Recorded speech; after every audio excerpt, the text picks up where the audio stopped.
I signed the papers for the penthouse on a Tuesday, and by Wednesday, I had buried the deed under 3 layers of a privacy trust. Most people pop champagne when they buy a skyline view. I bought silence. I knew that to my parents, my success was just a spare room for my sister. They thought they could show up with suitcases, unaware I had spent 10 years building a legal fortress designed to break the very pattern they relied on. The ink on the settlement statement was still wet when I handed the pen back to the title officer. It was a heavy, expensive pen, the kind that felt cold against the skin, and it made a definitive scratch as I signed the final line. "Congratulations, Ms. Bryant," the officer said, sliding a heavy folder across the mahogany table. "You are now the owner of the penthouse at the Meridian." I did not smile. I did not pop the cork on the complimentary champagne sitting in the silver bucket on the credenza. Instead, I checked the header of the document one last time to ensure the name listed was not Willow Bryant. The deed read, "The Obsidian Trust." I had spent an extra $3,000 in legal fees to ensure my name appeared nowhere on the public registry, to the county clerk, to the curious neighbors, and most importantly to anyone searching my name on the internet. This apartment belonged to a faceless entity. It was a layer of insulation I had learned to wear like Kevlar. "Thank you," I said. Standing up and smoothing the skirt of my suit, I walked out of that office in downtown Harbor Heights with the keys to a $3 million property weighing down my purse. And the first thing I felt was not joy. It was relief. It was the specific, sharp relief of a fugitive who had successfully crossed a border. I drove straight to the building. The Meridian was a tower of blue glass and steel that rose out of the harbor district like a jagged tooth. It was aggressive and beautiful. I parked my car in the underground garage, navigated the security checkpoints that required both a key fob and a thumbprint, and rode the elevator to the 42nd floor. When the doors slid open, the silence hit me. It was a vast, open space. The walls were glass, floor to ceiling, looking out over the gray water of the harbor and the miniature bridges connecting the city. The floors were white oak, pale and flawless. There was no furniture. There was no noise. There was just the hum of the high-end HVAC system and the terrifying, wonderful realization that I was alone. I walked to the center of the living room and took off my heels. I stood in my stockings on the wood I had paid for with 10 years of 80-hour weeks. 10 years of missing birthdays, 10 years of eating dinner at my desk while compliance audits burned my eyes. I pulled my phone out. I had one call to make. I did it, I said when Tessa picked up. Tessa Lyle had been my best friend since our first year as analysts, back when we were both too poor to afford lunch and survived on office coffee. She was the only person who knew the address. She was the only person who knew the price. "I am coming over," she said immediately. "I am bringing the good wine, the kind that costs more than our first car. Do not post it," I said, the reflex coming out before I could stop it. "Do not tag me. Do not check in." "Willow," she said, her voice softening. "I know. The bunker protocols are in effect. I will be a ghost." I hung up and stared at the view. Bunker protocols. That was what we called it. It was a joke, but it was not funny. I had learned the hard way that in my life, celebration was a signal flare. If I announced a promotion, my car would mysteriously break down, and my father would need a loan to fix his truck in the same week. If I went on a vacation, my mother would have a health scare that required me to cancel my flight and sit by her bedside while she watched daytime television. Looking remarkably healthy. Success, in the Bryant family, was a communal resource, and I was the reservoir. I spent the next 2 hours walking the perimeter of my new life. 3 bedrooms, 3.5 baths, a kitchen with marble that looked like frozen lightning. It was too much space for one person, and that was exactly why I bought it. I wanted space that no one else had a claim to. My phone buzzed against the floor where I had left it. It was not Tessa. The screen displayed a photo of 2 people standing on a porch, smiling a little too widely. Mom, Dad. My stomach did that familiar flip, the one that felt like missing a step on a staircase. I stared at the screen. letting it buzz 4 times, 5 times. I could not ignore it. Ignoring it was an act of aggression. Answering was an act of submission. I chose the middle ground. I picked up on the last ring, injecting a breathless, busy tone into my voice. "Hi, Mom," I said. "I am just heading into a meeting." "Oh, Willow, we will be quick." Elaine Bryant's voice was high, pitched in that syrupy register she reserved for when she wanted information. "We just wanted to say congratulations. We saw the listing status change online. The one in Harbor Heights?" I froze. I had told them I was looking. I had told them I was closing soon. I had not told them which building. I had specifically been vague about the neighborhood. "Thank you," I said, keeping my voice even. "Your father is just dying to know about the parking," she continued, barreling past my brevity. "Does it have a private garage? Or is it valet?" "It is a garage," I said. "And the guest policy?" Grant's voice boomed from the background, likely on speakerphone. "Do they verify ID at the desk? Or can family just come up if they know the unit number?" The question was odd. It was too specific. Most parents asked about the view or the square footage. My parents were asking about access control. It is very strict. I lied. Or it was a half-lie. The security was strict, but I could list anyone I wanted. They verify everything. Dad, biometrics, key fobs. You cannot just walk in. There was a pause on the line, a silence that felt heavy. "Well, that is good for safety," Elaine said, though she sounded disappointed. "And the second bedroom? Does it have its own bath? Or is it shared with the hall?"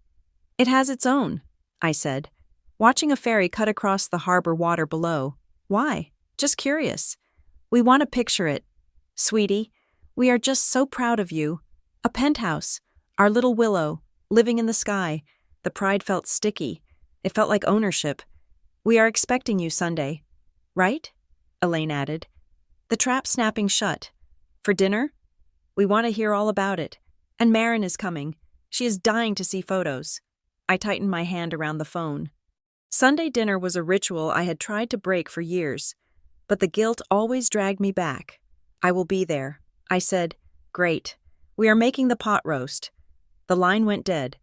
I stood in the middle of my $3 million empty living room, the city of Harbor Heights shining like a jewel beneath me, and I felt entirely, utterly trapped.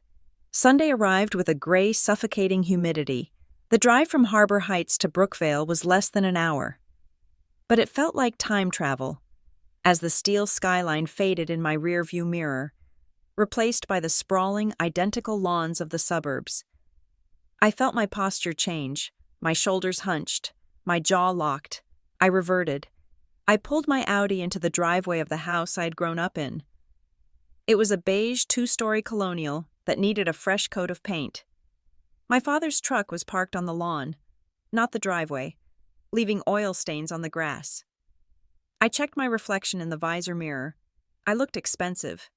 I wore a linen blazer and trousers that cost more than the furniture inside the house. I had cut my hair into a sharp, asymmetrical bob that screamed executive. I used these things as armor. If I looked untouchable, maybe they would not touch me.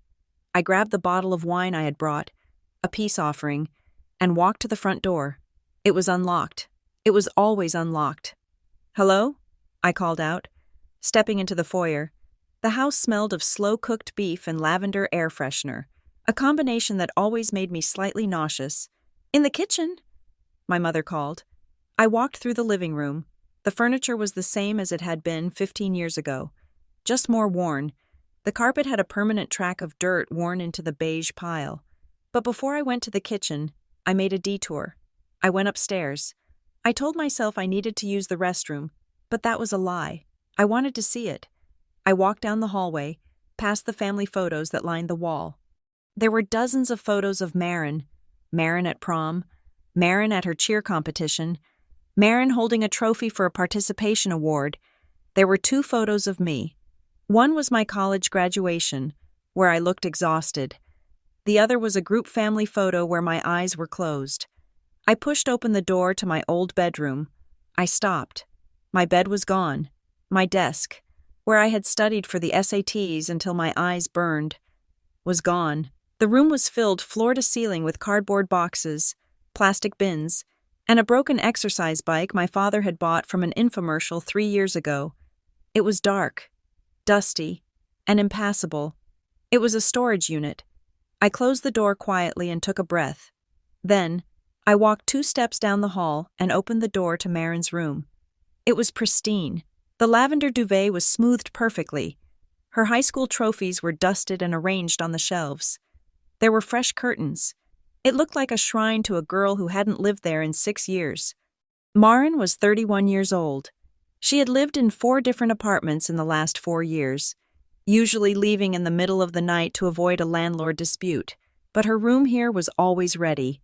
My room was storage. Her room was a sanctuary. I walked downstairs, the inequality burning in my throat like acid. In the kitchen, Elaine was stirring gravy at the stove. She wore an apron that said, "World's Best Mom." Grant was sitting at the table, scrolling through his phone. "There she is," Grant boomed, not standing up. "The tycoon. Hi, Dad. Hi, Mom." I set the wine on the counter. Elaine turned and wiped her hands on her apron. She looked tired. Her eyes were rimmed with red, as if she had been crying, but her smile was bright and brittle. "Oh, Willow, you look so sharp," she said, hugging me. Her hug was tight, frantic. "Is that a new suit?" "I bought it a while ago," I said, pulling away gently. "Well, sit. Marin is running a little late. You know her." Elaine laughed, a nervous, fluttering sound. I sat at the round oak table. Grant put his phone down and looked at me.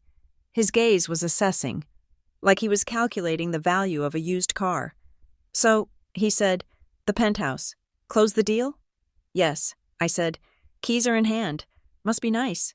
He muttered. "I worked 40 years at the plant and never saw a view like that. I worked hard for it. Dad, I know. I am just saying. Some people get the luck. Some people get the grind." I did not point out that I had paid off his truck last year. I did not point out that I had paid for the new roof over our heads 2 years ago. I sat on my hands to keep them from shaking. "We should wait for Marin," Elaine said quickly, sensing the tension. "But, actually, Grant, maybe we should talk to Willow now, before Marin gets here?" The air in the kitchen changed. It went from heavy to pressurized. I saw Grant exchange a look with Elaine. It was a rehearsed look, a signal. "Talk to me about what?" I asked, my voice dropping an octave. This was my compliance voice, the voice I used when an auditor found a discrepancy. Elaine sat down opposite me. She reached across the table and tried to take my hand. I let her, but my hand remained limp in hers. "Willow, honey," she started. "We are so proud of you. You know that. You have done so well. You have so much stability." I waited. "And Marin? Well, you know Marin has had a rough year." Elaine continued. "Her roommate situation fell through again. It wasn't her fault. The landlord was unreasonable, and she just lost that bartending job. Again. Totally political. The manager hated her." I pulled my hand back. I knew this song. I had heard the chorus 1,000 times. "What are you asking?" "Mom?" Grant leaned forward, his elbows hitting the table. "She needs a fresh start. Willow, she needs a place to land where she can get her head straight, without the pressure of rent collectors breathing down her neck every month." I looked between them.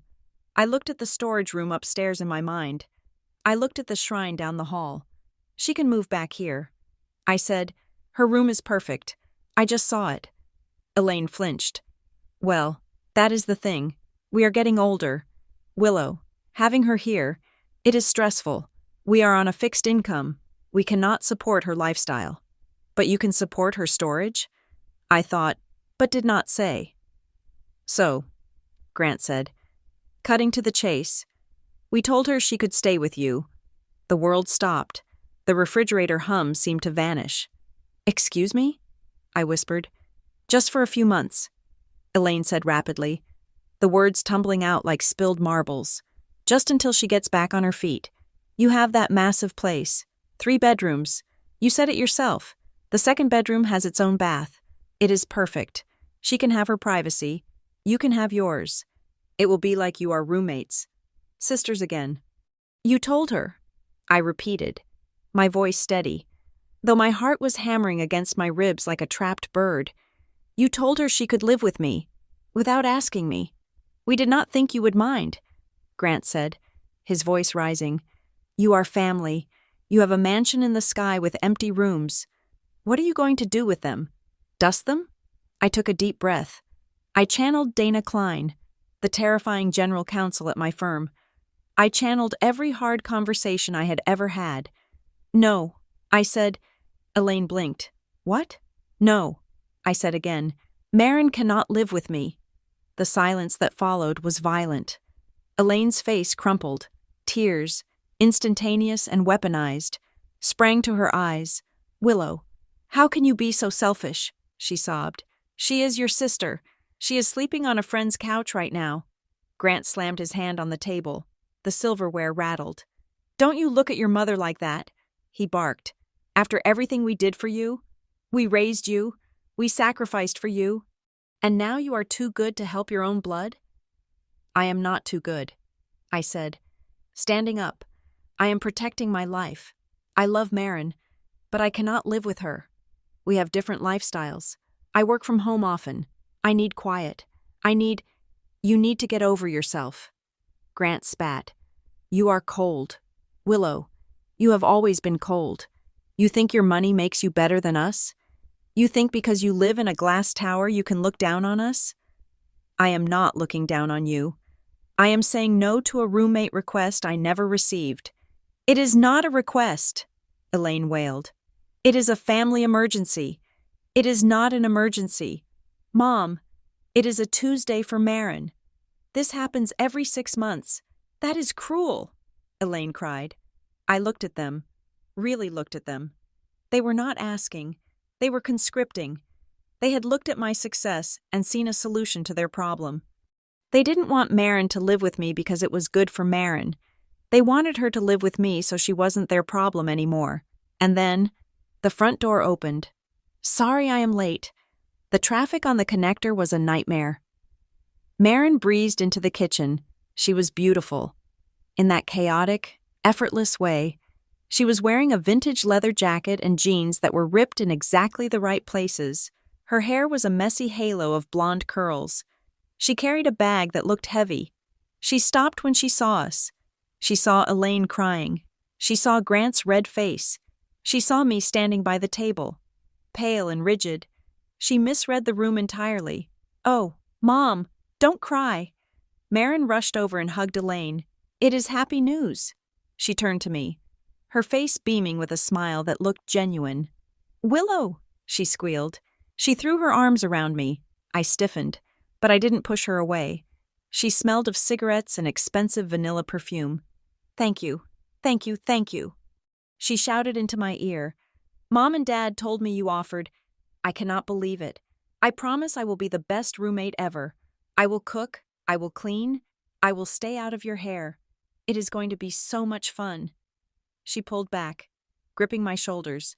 Her eyes were bright, serious. Will, you are saving my life right now. I was drowning. She was thanking me.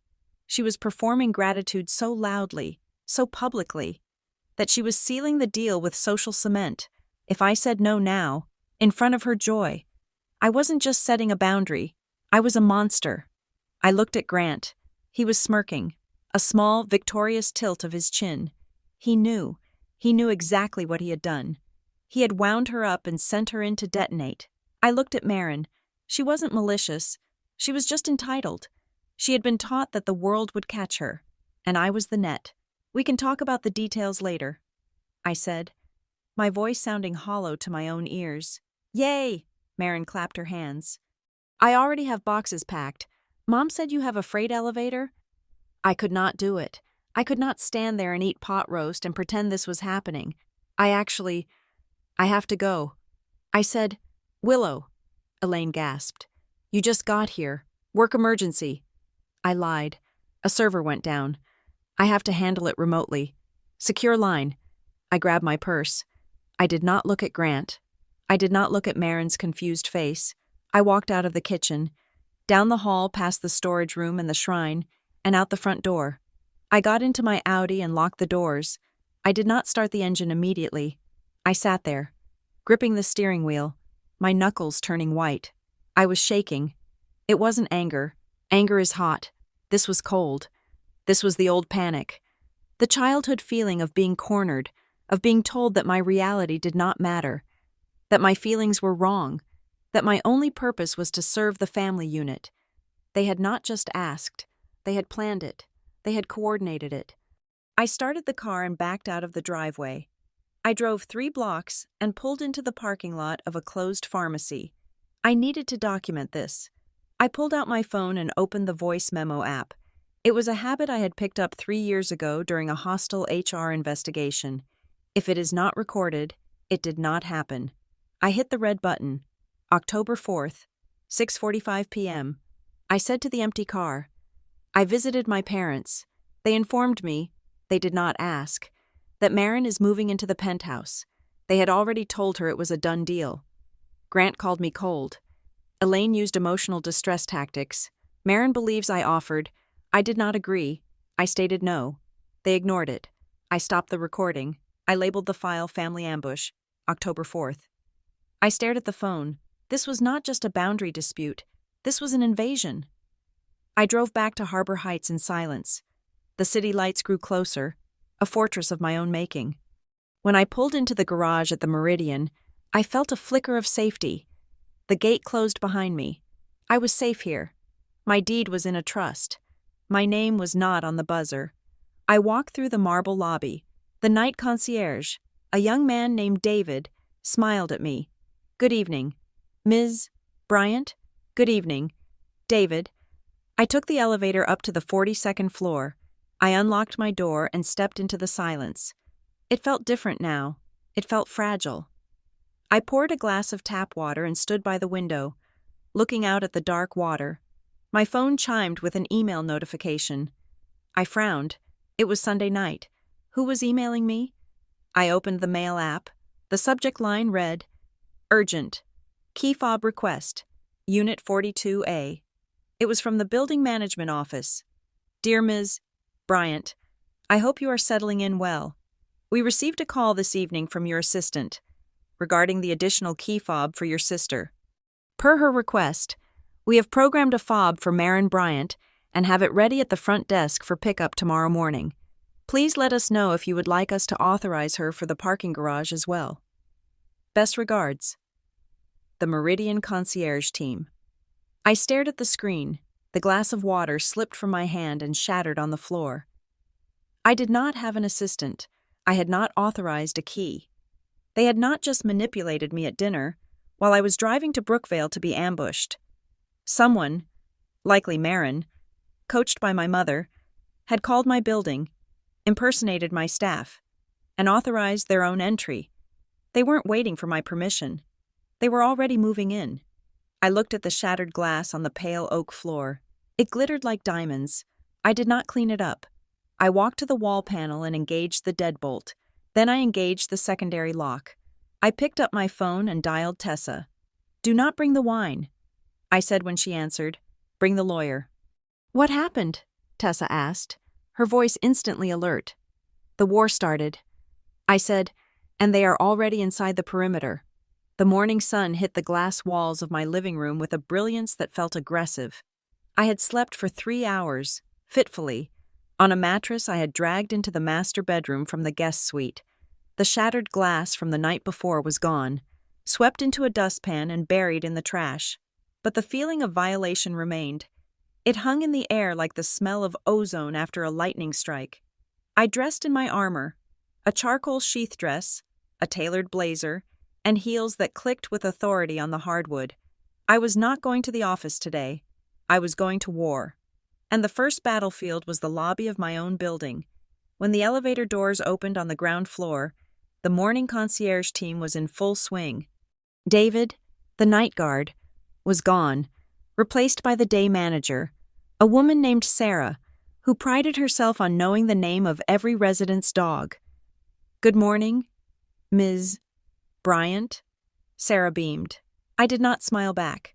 I approached the desk, placing my hands flat on the marble surface. Good morning, Sarah. I need to speak with you and the head of security. Immediately. Sarah's smile faltered. Her eyes darted to the iPad in her hands. Is everything all right? No.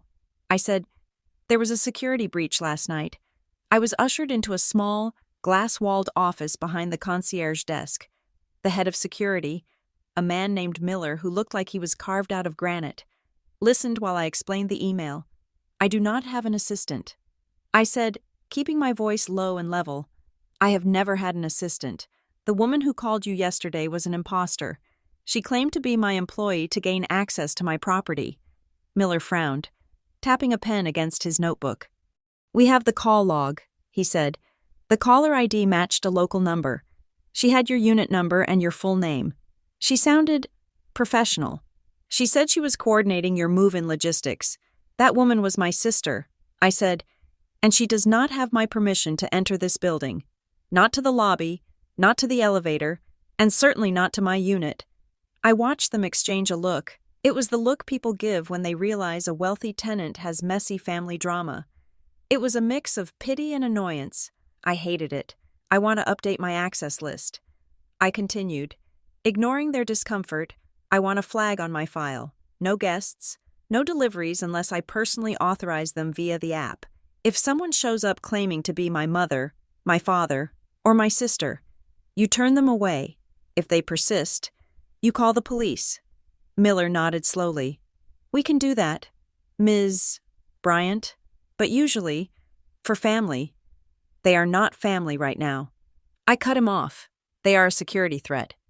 They attempted to procure a key fob through fraud. Treat them accordingly. I signed the new authorization forms with a hand that did not shake. I was reacting with the cold logic of a compliance officer. When a system is breached, you do not ask the hacker nicely to stop. You patch the hole, you change the codes, you lock the door. I waited until I was back in the silence of my car before I returned the call. I sat in the underground garage, the engine idling, the air conditioning blasting against my face. I dialed my father's number. He picked up on the second ring. Willow, we were just talking about you. Did Marin get the fob yet? She is packing up her car now. The casualness of it took my breath away.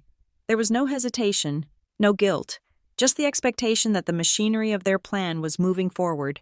Dad, I said, why did Marin call my building pretending to be my assistant?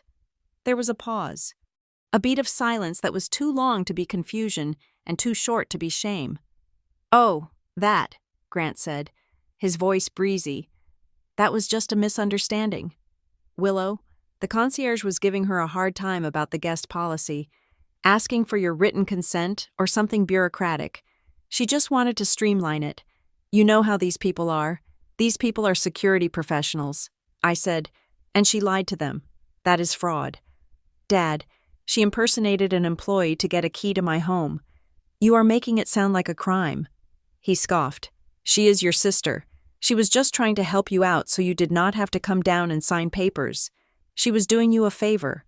A favor? I repeated. By breaking into my building? Stop being so dramatic. Willow, it is not breaking in if it is family. Look, is the fob ready? She wants to beat the traffic. He was not hearing me, or rather, he was hearing me, but he was choosing to rewrite the reality to fit his objective. In his mind, my apartment was a family asset. Therefore, accessing it was not a violation. It was a right. I felt a cold clarity settle over me. This wasn't a misunderstanding. This was a conquest.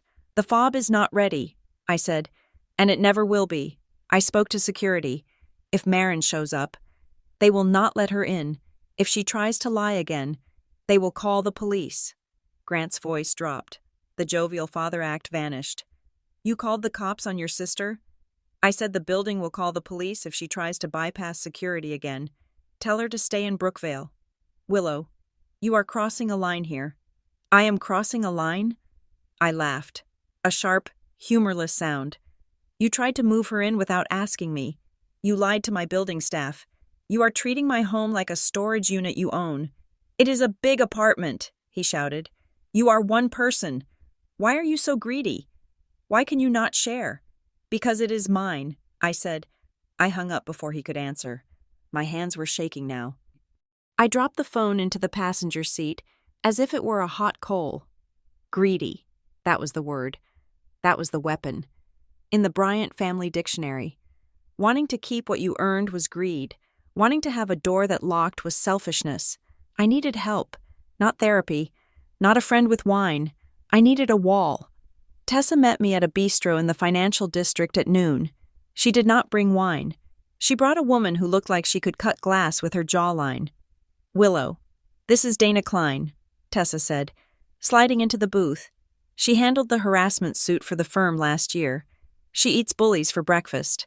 Dana Klein was in her 50s, with silver hair cut in a sharp pixie and glasses that magnified her intense, intelligent eyes. She did not offer a hug. She offered a firm handshake and opened a leather notebook. Tessa gave me the bullet points, Dana said. Her voice was raspier than I expected. Deep and authoritative. Parents do not understand the word no. Sister is a chaotic dependent. They attempted to bypass building security via impersonation, correct? Yes, I said. And you want them to stop.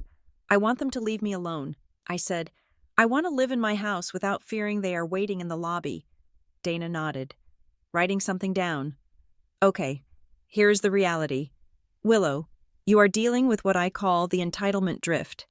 They do not see you as an autonomous adult. They see you as a resource, and when a resource tries to close itself off, the extractor gets angry. They view your boundaries as a theft of what they are owed. She looked up at me. We need to formalize the boundary. Right now, it is an argument. We need to make it a legal stance. You mean a restraining order? I asked. I felt a pang of guilt. That felt extreme. Not yet, Dana said. Judges do not like granting restraining orders for family squabbles unless there is physical violence or a clear threat of harm. Impersonating an assistant is bad, but a judge might see it as family drama. No, we start with a notice of non-authorization. She turned the notebook toward me. She had drawn a diagram, a circle with my name in it, a larger circle with the words, the line, and outside of it, my parents. You send an email, she said, not a text. Texts are reactive. Emails are documentation. You state clearly that your home is not available for occupancy. You state that all visits must be scheduled in advance. And you state, explicitly, that they are not to contact your building management or staff for any reason. They will hate it. I said, they will say I'm being cold. Let them, Dana said. You are not writing this for them to like it. You are writing it so that when they show up next week, and they will show up, you have a paper trail proving you told them not to. We are building a defense file. Willow, we are laying the bricks. She tapped the paper. Keep it emotionless. Do not jade, justify, argue, defend, or explain. Just state the facts. No is a complete sentence. I looked at Tessa. She gave me a grim nod. Do it. Will? You saw what they did yesterday. They are not going to stop because you ask nicely. I sat in my office at the Penthouse, the third bedroom, which I had claimed for work before anyone could claim it for sleeping, and drafted the email. It took me 2 hours. I typed and deleted. I typed and deleted. Every sentence felt like I was severing a limb. I was the daughter who fixed things. I was the one who paid the bills, who smoothed over the arguments, who absorbed the anxiety so Maren didn't have to. Sending this email was a resignation from my lifelong job. Finally, I had a draft that Dana approved. Subject: regarding my home and boundaries. Mom, Dad, and Maren, I am writing this to be absolutely clear following yesterday's confusion. I love you all, and I want to be part of each other's lives. But my apartment is my private residence. It is not available for Maren, or anyone else, to move into. This is not a negotiation. I have instructed my building's security team that no one is to be admitted to my unit without my direct, prior authorization. Do not contact the building management, concierge, or security staff again. Any future visits must be scheduled with me personally, at least 24 hours in advance. I hope Marin finds a living situation that suits her soon, but it will not be here. Willow. I stared at the send button. My heart was hammering against my ribs. It was just an email. It was polite. It was reasonable. But in my family, stating a need was an act of violence. I closed my eyes and clicked the mouse. It was done. The response came 4 hours later. It was not from Grant. It was from Elaine, and it was a masterpiece of passive-aggressive maneuvering. Subject: regarding my home and boundaries to Willow. I received your email. I have to say, I am sitting here shaking.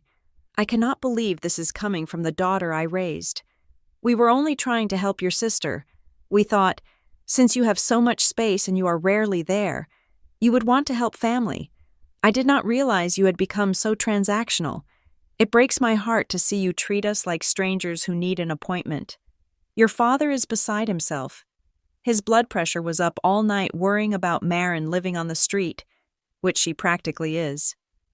I hope you are happy in your tower. I just pray you never need help from us one day. Family is all you have. Willow. When the money is gone, we are the ones who would have been there. I am going to lie down. My migraines are flaring up again. I just cannot handle this stress right now. Mom. I read it twice. The guilt hook was sharp and familiar. My migraines. Your father's blood pressure. She was telling me, without saying it directly, that my boundaries were physically hurting them. If I said no, I was making my mother sick. If I locked my door, I was giving my father a stroke. It was the ultimate trump card. Obey us, or we die. I forwarded the email to Dana. Her reply was instantaneous. Classic deflection. Do not respond to the medical guilt. Stick to the boundary. Silence is an answer. I put the phone down. I did not reply. I went to the kitchen and made tea, my hands steadying as I focused on the ritual of boiling water. I was the villain now. I had to accept that. In their story, I was the wicked sister hoarding the castle. My phone rang at 11:30 that night. I was in bed, staring at the ceiling, listening to the wind howl around the corners of the building. The caller ID said, Marin. I debated letting it go to voicemail. Dana had said to document everything, but Marin was my sister. And despite everything, the instinct to protect her was woven into my DNA. I picked up. Hello? Willow? Her voice was wet, thick with tears. Willow, please, you have to help me. What is going on? Marin? I sat up, switching on the bedside lamp. My roommate. She changed the locks. She said I owed her 3 months of utilities, but I swear I paid her cash. She just kept it. Marin was sobbing now, a hiccuping, desperate sound. I am in my car. It is freezing. I have nowhere to go. I rubbed my temples. I heard the sincerity in her panic. Marin was always a victim of circumstance, always surprised by the consequences of her own inaction. But beneath the sobbing, I heard something else. I heard phrases that sounded familiar. Mom said you have a guest room empty. Marin wept. She said you are just trying to teach me a lesson. I learned the lesson. Will, I promise. Just let me in for tonight. I won't stay forever. Just tonight. Just trying to teach me a lesson. That was Elaine's script. Elaine had framed my boundary as a punishment, a temporary disciplinary measure that could be lifted if Marin showed enough contrition. I took a deep breath. I could not let her in. If I let her in tonight, she would never leave. The suitcases would follow tomorrow. The temporary stay would become a residency. Marin, listen to me, I said softly. I cannot let you come here. But I am in my car, she wailed. I know, and that is terrible. But I can help you in a different way. I grabbed a notepad from the nightstand. I will transfer you money right now. Enough for a hotel tonight and for 2 months at a corporate suite in Harbor Heights. I can send you the listing. It is fully furnished. It is nice. Marin, it has a gym. There was silence on the other end. The sobbing stopped abruptly. You will pay for an apartment? Yes, I will pay for 2 months. That gives you 60 days to find a job and a roommate. I will help you look. I will help you with the deposit for a permanent place, but you cannot live here. I waited. It was a generous offer. It was $5,000 of support. It was a safety net. But why? Marin asked, her voice losing the tremulous panic and gaining a confused edge. Why would you pay for a place when you have a free room? That is stupid. It is not free.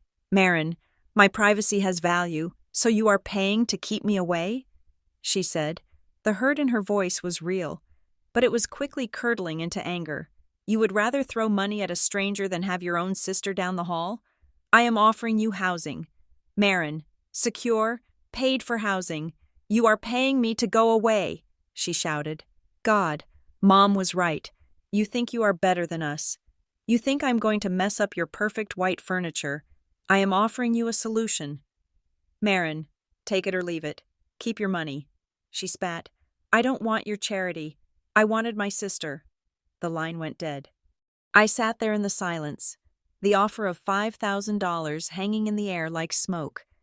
She had refused shelter because it didn't come with the access she felt entitled to.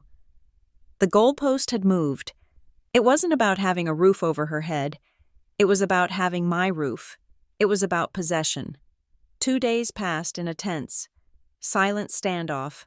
I went to work. I avoided my personal email. I told security to remain vigilant.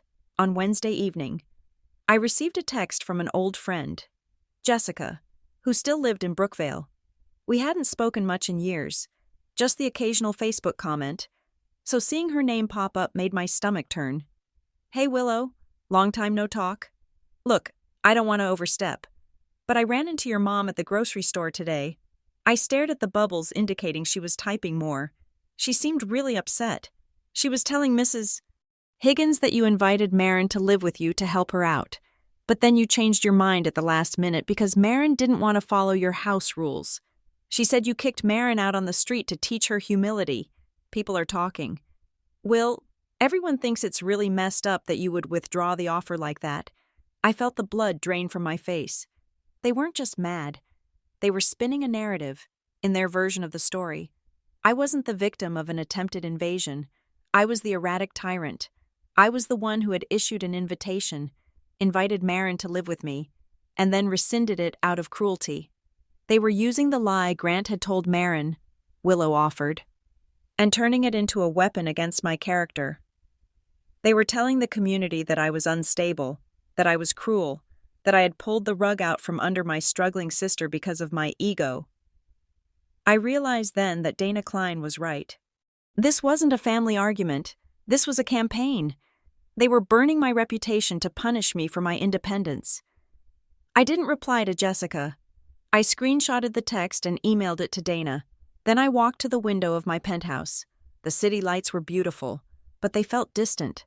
I was high above the street, safe behind my glass walls, but down on the ground, in the town where I came from. My name was being dragged through the mud. I had tightened the security on my door, but I had forgotten to protect my name. I looked at the reflection of the room behind me, the empty, perfect space that my family wanted to colonize. They wanted a war? They wanted to talk about rules and agreements? Fine, if they wanted to tell the world I was legalistic and cold. I would show them exactly what that looked like. I wasn't just going to lock the door anymore. I was going to build a mirror, and I was going to force them to look at themselves in it. I picked up my phone and dialed Dana. It is me. I said, Willow? It is 10 p. I know. I got the text. They are lying to people. They are saying I breached an agreement. I heard the rustle of paper on her end. Then we stopped playing defense. Dana said, Tell me what to do. I said, and for the first time in days, I didn't feel like the scared daughter hiding in the tower. I felt like the CEO of my own life, and I was about to initiate a hostile takeover. The office air conditioning was usually set to a crisp 68 degrees, a temperature designed to keep $1,800 suits from sweating. But that Tuesday morning, I felt a prickle of heat beneath my collar that had nothing to do with the thermostat. I was standing in the break room, waiting for the espresso machine to finish its grinding cycle. I had my back to the door, staring at the polished chrome, trying to center myself before a compliance review meeting. "So, I heard you are running a pretty tight ship these days." "Willow." I turned around. It was Greg, a senior vice president in commercial lending. Greg was the kind of man who played golf on Thursdays and thought asking about your weekend was a legally binding contract of friendship. He was smiling, leaning against the doorframe with a casualness that made my stomach turn. "Excuse me?" I asked, picking up my cup. Greg chuckled, stirring sugar into his mug. "I just heard some chatter. You know how it is. Someone from the foundation board was mentioning your family situation. Said you have implemented some strict Penthouse rules. I respect it. Keeps the riffraff out, right? Even if the riffraff is related to you." He laughed again, a dry, throaty sound, and clapped me on the shoulder as he walked past to the refrigerator. I stood frozen, my coffee cup trembling slightly in my hand. The foundation board. My company, Sterling Hearth, partnered with several major philanthropic organizations in Harbor Heights. It was good PR. We donated. We attended galas. We sat on boards. My mother, Elaine Bryant, lived 40 minutes away in Brookvale. She had no money, no social standing in the city, and no reason to be speaking to anyone on a foundation board, except for one thing. My mother was a volunteer coordinator for a regional church network, and that network was a downstream recipient of the foundation's community grants. I walked back to my office, closing the door and engaging the privacy lock. I sat down and stared at my monitors. Greg knew. He didn't know the truth. Of course, he knew a version of the truth that had been warped, packaged, and shipped via the gossip supply chain. He thought I was a tyrant. He thought I was having family trouble, a phrase in corporate America that was code for unstable woman. I spent the next hour doing forensic accounting on my own reputation. I called a contact in the foundation's donor relations department, a woman I had helped with a resume years ago. I kept it casual. I heard my mother might have bumped into someone from the board. I said, "I hope she was not too much. She can be talkative." "Oh, Elaine?" The woman laughed nervously. "She is sweet.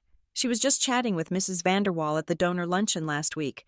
She was very emotional. She was asking for prayers." "Actually, prayers for what?" I asked, my pen hovering over a notepad. "For you," she said. "She said you are going through a really dark time. Something about isolation and rejecting your support system." Mrs. Vanderwall was very concerned. She mentioned it to a few partners. She thought maybe you were having a breakdown. I hung up the phone gently. A breakdown. Elaine hadn't just complained to a neighbor. She had gone to the heart of my professional network, to the wife of a managing partner, and framed my boundary as a mental health crisis. She had weaponized concern to dismantle my credibility. If I was having a breakdown, I couldn't be trusted with compliance audits. If I was isolating myself, I was a liability. She was scorching the earth around me so that the only place left to stand was back in her house. I left work early. I did not go home. I went to Dana Klein's office. Dana listened to the update without blinking. She sat behind her glass desk, her fingers steeped like a cathedral. "She is good," Dana said. "I will give her that. She knows exactly where to hit. She attacks the reputation because she knows the reputation pays the mortgage. She is trying to get me fired." I said, "or at least demoted. She thinks if I lose my standing, I will have to rely on them again, or I will be so humiliated I will just give in." "It is a siege tactic," Dana agreed. "Cut off the supply lines, poison the water, force a surrender." She opened her laptop. "We are done with the soft approach. Willow, no more polite emails. We are issuing a notice of non-authorization. Is that a restraining order?" I asked. "No. A restraining order requires a judge and a threat of violence. This is a private property directive. It is a formal legal letter sent to your parents and to your sister. It states 3 things. 1. They are not authorized to enter the Meridian or its grounds. 2. Any attempt to impersonate you or your staff will be treated as identity theft and referred to the authorities. 3. Any further contact with your building management will be considered harassment." "It sounds aggressive." I said, "It is not aggressive. It is defensive. It is a shield. Willow, If they ignore this letter and show up anyway, we have proof of willful trespassing. That is what we need if this goes to court. She printed 3 copies on thick, cream-colored bond paper. The letterhead read, Klein Associates, Legal Counsel. It looked heavy. It looked final. Send them via certified mail, Dana said. But also email a digital copy today. Do not add a personal note. Do not add a sad face emoji. Just the document. I looked at the papers. This was it. I was serving legal notice on the people who taught me how to tie my shoes. Do it, I said. The email went out at 4 o'clock. At 6:30, my phone alerted me to movement at my front door. I was not at my front door. I was upstairs in my living room, standing in the dark, watching the feed from the building's lobby camera on my iPad. Grant had arrived. He was wearing his Sunday best, a navy blazer that was slightly too tight across the shoulders and khaki pants. He walked up to the concierge desk with a wide, confident smile. I watched the pixelated image of his face. He looked like a nice man. He looked like a father dropping off a birthday present. I turned up the volume on the feed. The audio was tinny, but clear enough. Good evening, Grant said to Sarah. The day manager. I am here to see my daughter. Willow Bryant. Penthouse A. Sarah's posture stiffened. I saw her hand move below the desk, likely tapping the alert button for Miller. Mr. Bryant, she said, her voice polite but firm. I am afraid Ms.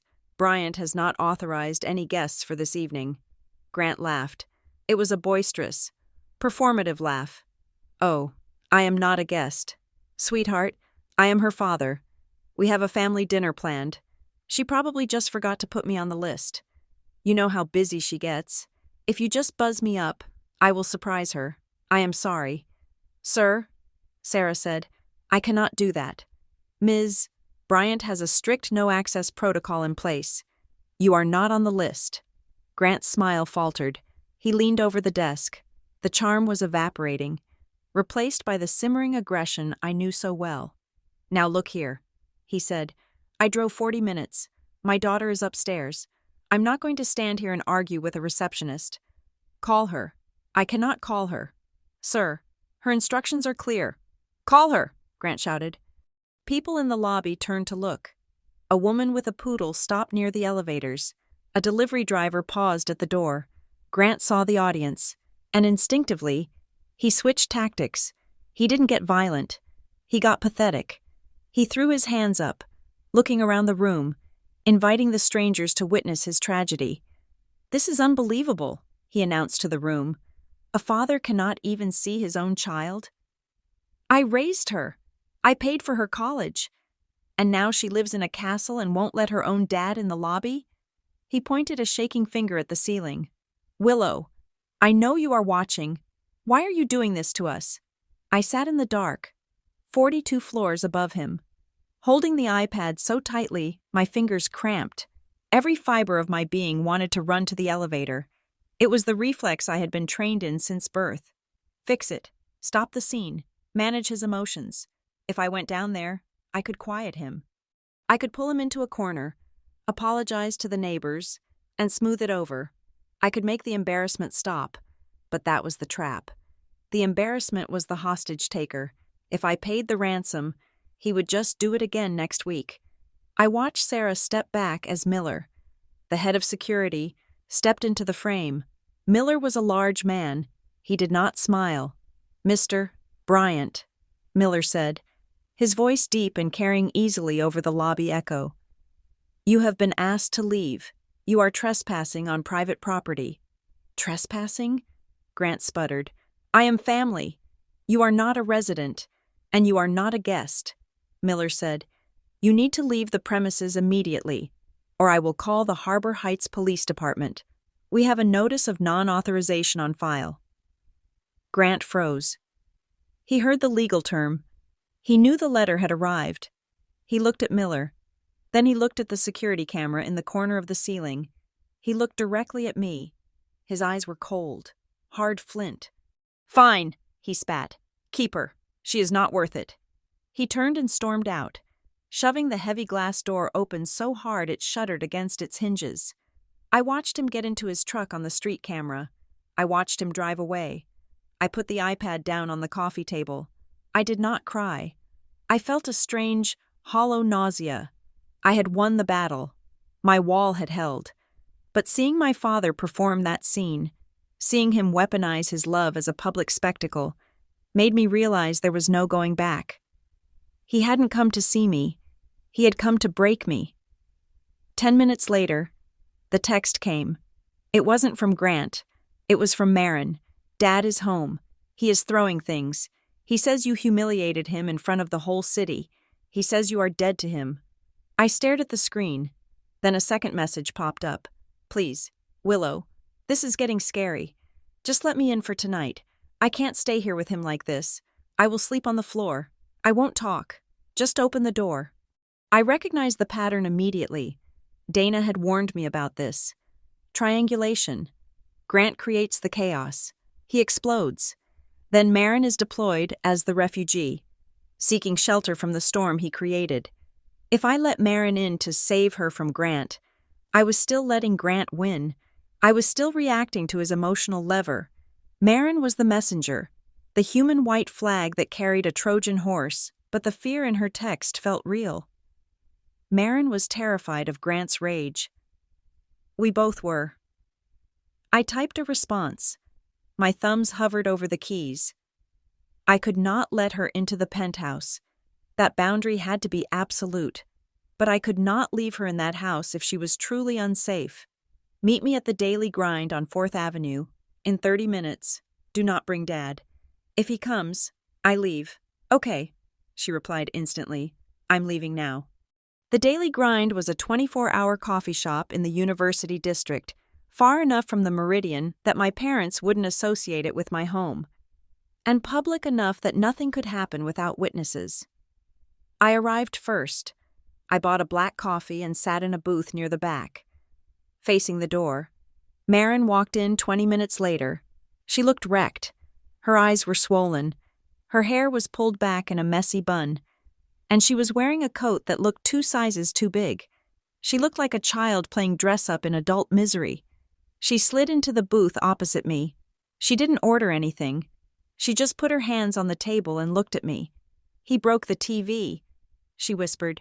He threw the remote through the screen. I am sorry. Marin, I said, why did you do it?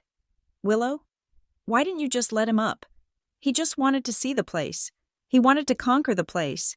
Marin, he wanted to prove he could walk past my no. She shook her head. You are so stubborn.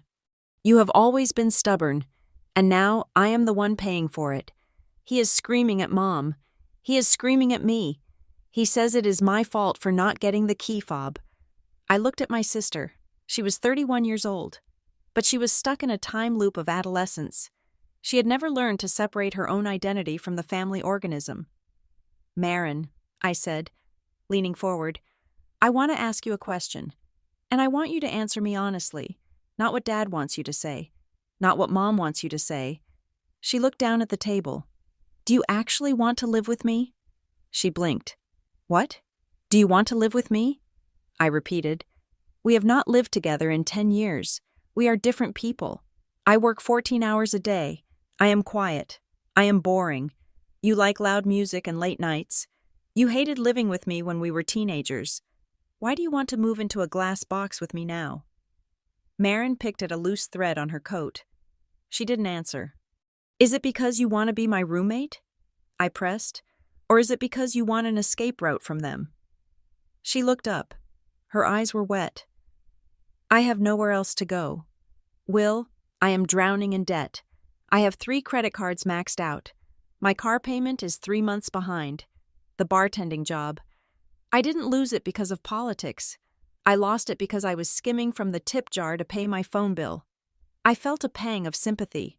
She was in a hole. I offered to pay for an apartment. I said, I offered to help you get stable. Why didn't you take it? Because that doesn't fix the other thing, she blurted out. What other thing? Marin looked around the coffee shop, checking to see if anyone was listening. She lowered her voice to a hiss. They made a deal with me. Willow, I went cold. Who made a deal? Mom and Dad. What kind of deal? Marin reached into her oversized bag. Her hands were shaking. She pulled out a folded piece of paper. It looked like it had been crumpled and smoothed out multiple times. They said if I got into the Penthouse, if I established residency there, they would take care of my credit cards. They said they would use their home equity line to pay off my visa and my car note. I stared at her. They were bribing her. They were paying a bounty for a breach of my perimeter, but I had to sign this. Marin whispered. She slid the paper across the table. I opened it. It was a document typed on a home computer. The formatting was terrible. Comic sans font, bold headers, no margins. It was titled, Family Loan and Rehabilitation Agreement. I began to read. This agreement is between Grant and Elaine Bryant, lenders, and Marin Bryant, borrower. Lenders agree to pay off borrower's debts, totaling $18,400 upon the condition that borrower successfully secures long-term housing at the Meridian Penthouse unit. My stomach churned. It was a contract for invasion.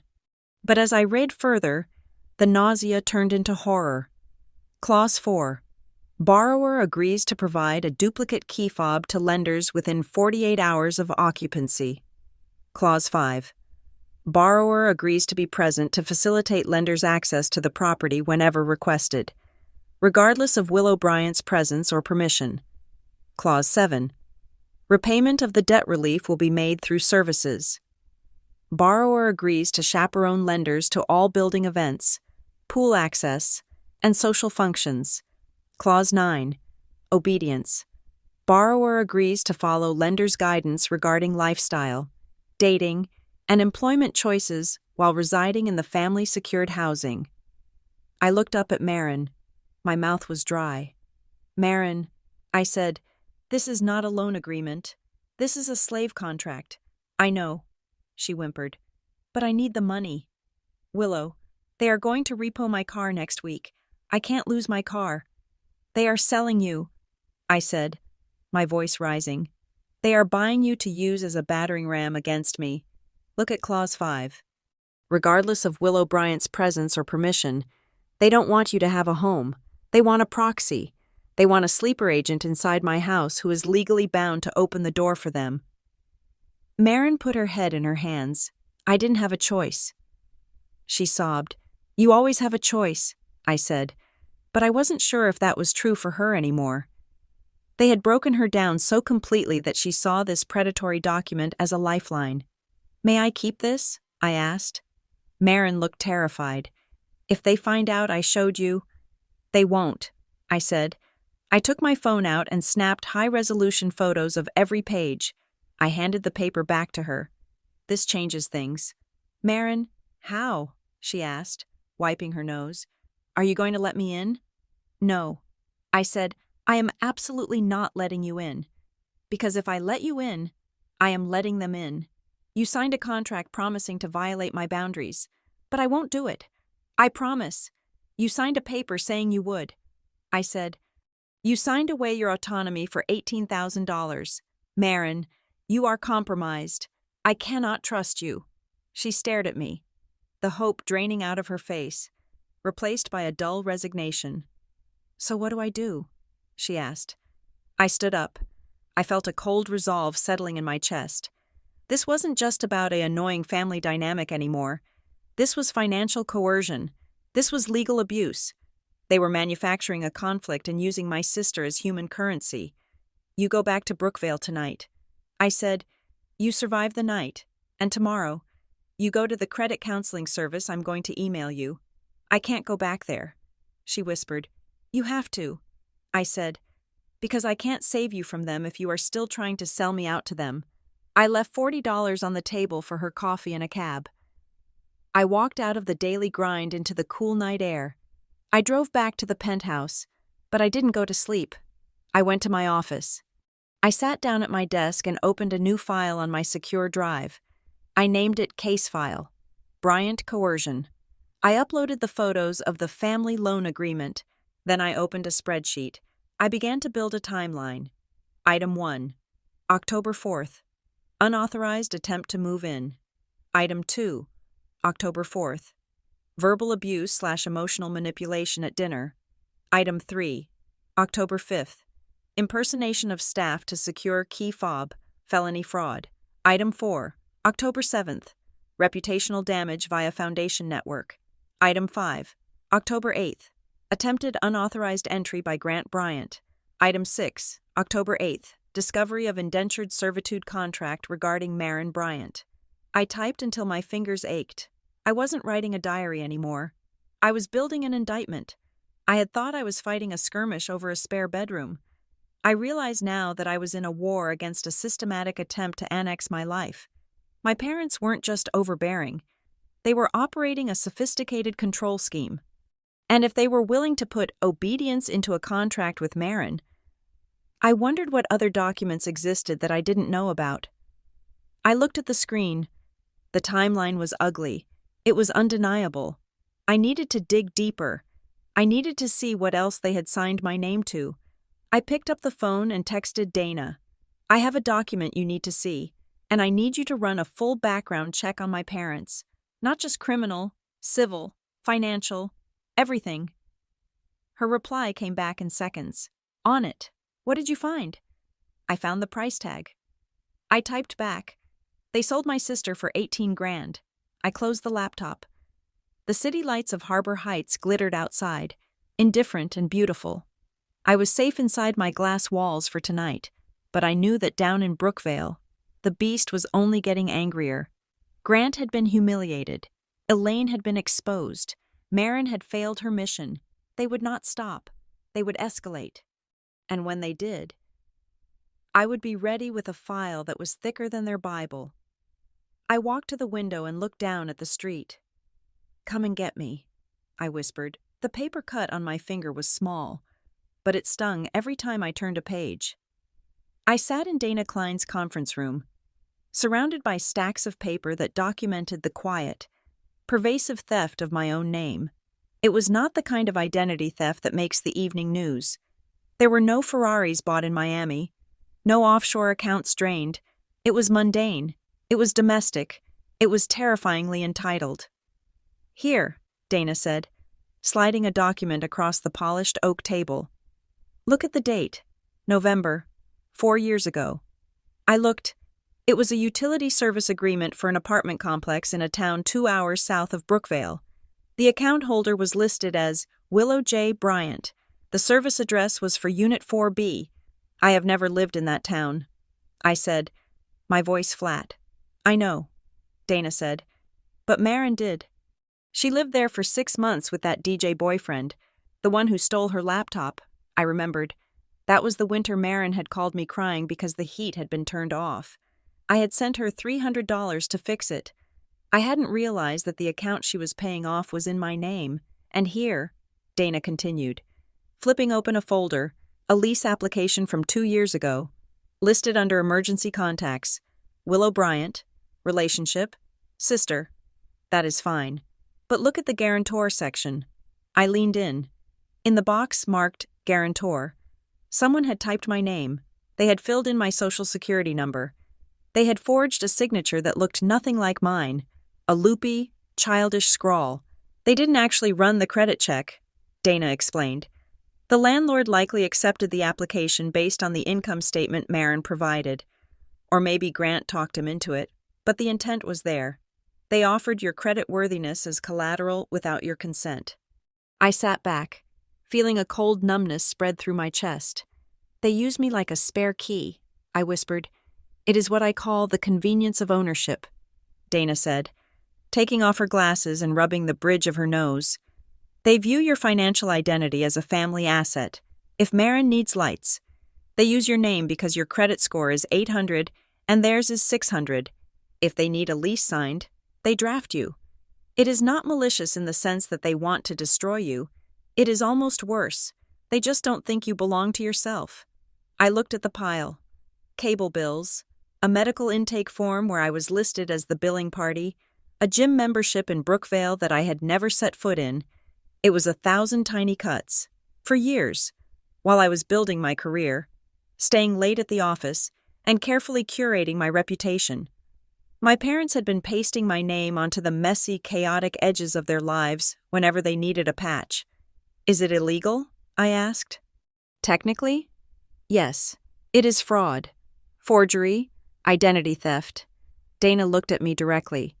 But if you take this to a district attorney, they will look at the fact that the bills were eventually paid, mostly, and that it is family. They will call it a civil dispute. They won't prosecute. I don't want them in jail. I said, I just want them out of my file. Then we lock it down. Dana said, we make you a ghost. I spent the next 48 hours erasing myself. I didn't confront them, not yet. Confrontation gives them a chance to spin a story, to cry, to claim it was all a misunderstanding. I didn't want a story. I wanted a firewall. I logged into the websites of the 3 major credit bureaus. I initiated a total security freeze. No one, not a bank, not a landlord, not a car dealership, could run my credit without a PIN that only I knew. I went through every digital account I owned, email, banking, retirement funds, the portal for my deed trust. I changed every password to a random string of 20 characters. I set up 2-factor authentication on everything, linking it to an authenticator app.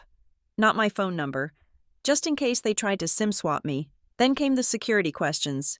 What is your mother's maiden name? What is the name of your first pet? What street did you grow up on? My parents knew the answers to all of these. They were the architects of these answers. I went through and changed them all to lies.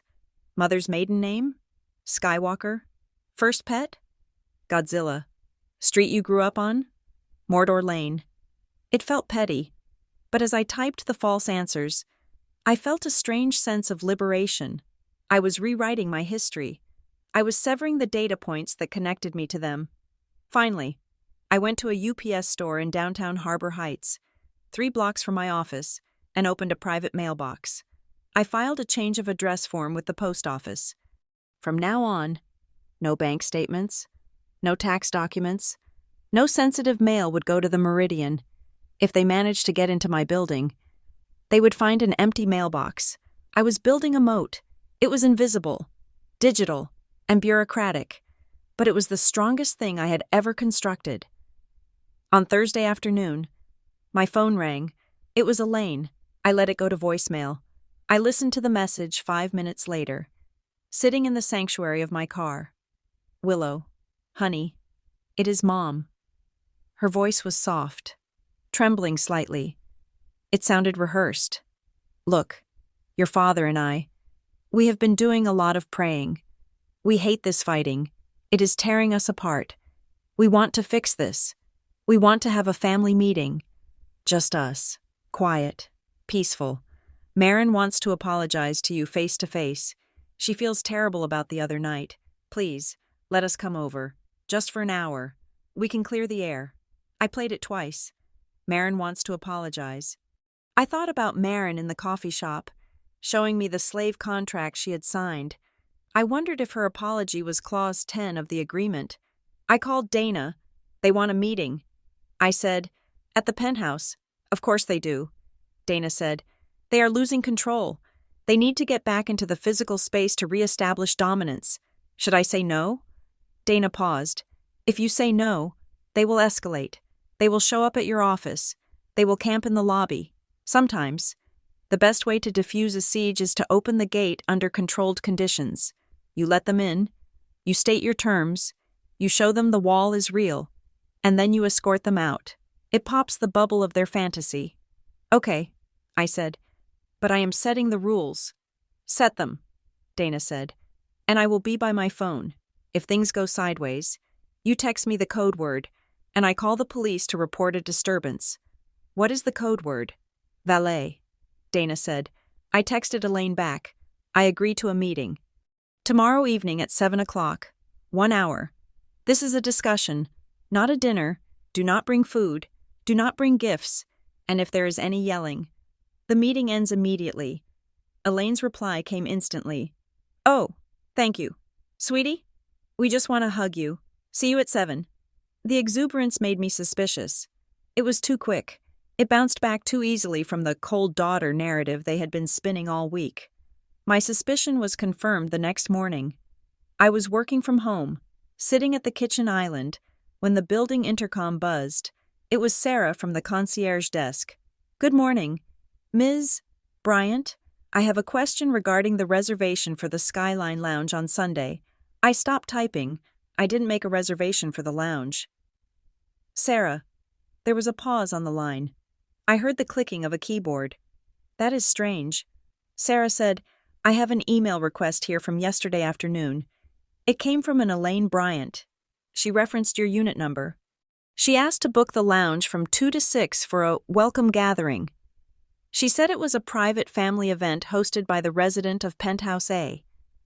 I felt the blood drain from my face. A welcome gathering. They weren't coming tonight to apologize. They were coming to secure the territory. They were so confident that they could break me down during the peace meeting that they had already planned the victory party for Sunday. Cancel it, I said, my voice icy. I thought so. Sarah said, I didn't confirm it because the email address didn't match yours. But she was very insistent. She asked if we could allow catering trucks into the service bay. Block the email address. Sarah, and listen to me carefully. My parents are coming tonight at 7 for a meeting. They are allowed up to my unit, but if they try to go to the lounge or the gym, or if they try to tour the amenities, you stop them. They are here for a meeting, not an open house. Understood. Ms. Bryant, I hung up. I looked around my pristine living room. They were treating my home like a conquered province. They were already measuring the drapes. I wasn't scared anymore. I was angry, and it was a cold, precise anger, the kind that makes you very, very sharp. At 6:55, I unlocked the front door. I didn't open it. I just unlocked it. I stood in the middle of the living room, wearing a black turtleneck and tailored trousers. I didn't offer a seat. I didn't put out snacks. I stood like I was waiting for an auditor. At 7 o'clock exactly, the doorbell rang. I opened the door. Grant stood there, wearing a sports coat over a polo shirt. Elaine was in a floral dress, clutching her purse with both hands. Marin stood behind them, looking at the floor, but my eyes went instantly to the object next to Grant's leg. It was a suitcase. It was a large, hard-shell Samsonite, scuffed and gray. It was big enough to hold a wardrobe. Grant saw me looking at it. He didn't blink. He smiled, a wide, generous smile that didn't reach his eyes. Willow. He stepped forward, arms open. I didn't hug him. I stepped back, creating a gap that he would have to force himself across. He hesitated, then dropped his arms. Come in, I said. They walked into the foyer. Grant dragged the suitcase inside. The wheels rumbled loudly on the marble tile. He parked it right next to the coat closet, a physical claim marker. I am here. We are staying. Marin looked at the suitcase, then at me. Her eyes widened. She looked genuinely startled. She hadn't known about the bag. Mom, she whispered. What is that? Elaine waved a hand dismissively. Just a few things. Honey, just in case. She turned to me, beaming. Willow, this place. Oh my goodness. It is magnificent. Look at that view. Grant, look at the bridge. It is nice, Grant said. Walking past me into the living room, he looked around with the air of an inspector. Good floors. Are these engineered or solid wood? Solid, I said. I didn't invite them to sit. I walked to the single armchair by the window and sat down. It placed me higher than the sofa, and it faced the door. Grant and Elaine sat on the white linen sofa. They sank into it slightly, looking awkward. Marin remained standing near the kitchen island, hugging her arms around herself. So, I said, you wanted a meeting? Elaine clasped her hands. Yes, we did. We hate this tension. Willow, we are a family. We shouldn't be sending emails and legal letters. It is so cold. She looked at Marin. Marin has something she wants to say to you. I looked at my sister. She looked sick. She was pale, and there were dark circles under her eyes. She looked like a hostage reading a proof-of-life script. Willow. Marin started, her voice shaking. I am sorry about the other night. I shouldn't have tried to get the key. It was wrong. I was just stressed. She glanced at Grant, who gave a nearly imperceptible nod. I respect your space, Marin continued. reciting the words mechanically. I know this is your home. I just hope we can find a way to support each other. Because family helps family. It was the Clause 9 apology. Obedience. Thank you. Marin, I said, I appreciate that. Elaine clapped her hands together softly. See? That wasn't so hard. Now we can put all this ugliness behind us. She smiled at me. A smile that expected immediate capitulation. So, since Marin is so sorry, and since she clearly understands the rules now, we were thinking, maybe we give it a trial run? Just a week. Grant brought her things.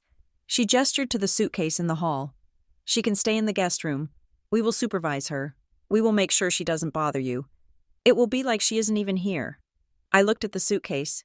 Then I looked at Grant. Did you draft the agreement? Dad? I asked. Grant blinked. The sudden change in topic threw him off his rhythm. What? The family loan and rehabilitation agreement, I said, keeping my voice neutral. The one Marin signed on Tuesday. The one that trades her debt relief for access to my apartment. Did you write that? Or did Mom? The room went dead silent. Marin gasped.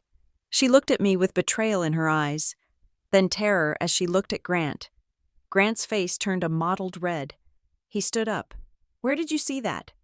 Marin showed me. I said. Grant whipped his head toward Marin. You showed her? You showed her a private family document? Marin stammered, backing away until she hit the refrigerator. Sit down. Grant, I said. My voice wasn't loud, but it had the steel of 10 years in corporate compliance. Grant didn't sit. He glared at me. That is none of your business. Willow, that is between me and Marin. It is a financial arrangement. It became my business when you included Clause 5. I said, borrower agrees to facilitate access regardless of Willow Bryant's permission. That is a contract for trespassing. Dad, that is conspiracy to commit harassment. I am not harassing you, Grant shouted. I am trying to save your sister. And you are standing in the way because you are too selfish to share your precious square footage. He pointed at the suitcase. She is staying. Willow, I don't care what you say. I don't care about your little emails. She is staying tonight. We are not dragging that bag back down. No, I said. Grant took a step toward me. He was a big man, and he used his size to intimidate. He had done it my whole life. He would loom, and I would shrink. But I didn't shrink. I stayed seated in my chair. I looked him in the eye. If you leave that bag here, I will have the building staff donate it to charity tomorrow morning. You wouldn't dare, Elaine hissed. Her mask of peace had dissolved, revealing the sharp, desperate anger underneath. I absolutely would. I said. Elaine stood up now, trembling. You think you are so powerful, she said, her voice shaking with rage. You think because you have this job and this money you can dictate terms to us? We made you. Willow, we sacrificed everything for you, and you took everything back. I said, you used my name on utility bills. You put me as a guarantor on leases I never saw. You used my social security number like a community debit card. Elaine froze. How did you... I pulled my credit report. Mom, I saw the history. I saw the ghost accounts. Grant scoffed. Oh, please. We paid those bills. Mostly. We were keeping your credit active. We were helping you build a history.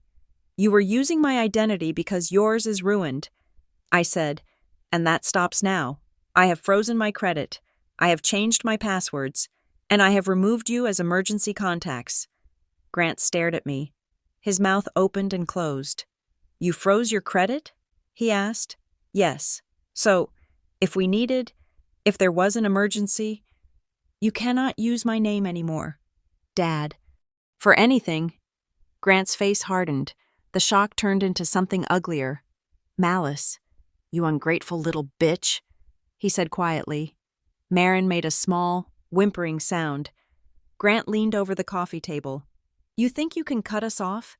You think you can hide in here? I will tell everyone what kind of daughter you are. I will go to your church. I will go to your old high school. I will write letters to the editor. I will tell them you abandoned your family. I will tell them you left your sister on the street while you sat in a $3 million ivory tower, and I will call the foundation," Elaine added, her voice shrill. "I know people, Willow. I know Mrs. Vanderwall. I will tell her how unstable you are. I will tell her you are having a mental break.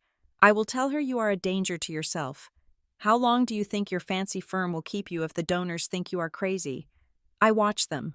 I watch them play their cards. The threat of shame. The threat of career destruction. These were the nuclear codes they had held over me for years. Do what we want, or we will destroy your image. I felt a strange calm. It was the calm of someone who had already disarmed the bomb. "Are you done?" I asked. They stared at me, breathing hard. "Good," I said, "because I want you to know something." I stood up slowly. "I had a meeting yesterday morning," I said, "with the Chief Human Resources Officer at Sterling Hearth." Elaine's eyes widened. I filed a formal disclosure. I continued. "I told them that I am currently the target of an external harassment campaign involving family members who are attempting to leverage my professional reputation for financial gain. I showed them the texts. I showed them the emails. I told them that if they receive any calls from concerned parties or any rumors about my mental health, it is part of an extortion attempt." The room went silent. The only sound was the hum of the refrigerator. "I didn't name you. I just said, estranged family. But if you call Mrs. Vanderwall, or if you call my boss, you will be identifying yourselves as the harassers I warned them about. You won't be destroying my career. Mom, you will be proving my documentation is accurate." Elaine sank back onto the sofa. She looked like she had been slapped. Her mouth hung open. Her lipstick smeared slightly at the corner. Grant looked at me with a mixture of hatred and fear. He had never seen me like this. He had never seen me anticipate his moves. You told your job?" he rasped. "I protected my job." I said, "Just like I'm protecting my home." I looked at my watch. "The meeting is over. You have 5 minutes to take that suitcase and leave. If you are not in the elevator by 7:35, I am texting my attorney to call the police." Grant stood there for a long moment. His fists were clenched at his sides. I saw the violence in his eyes, the urge to smash something, to throw the coffee table through the glass window like he had thrown the remote through the TV.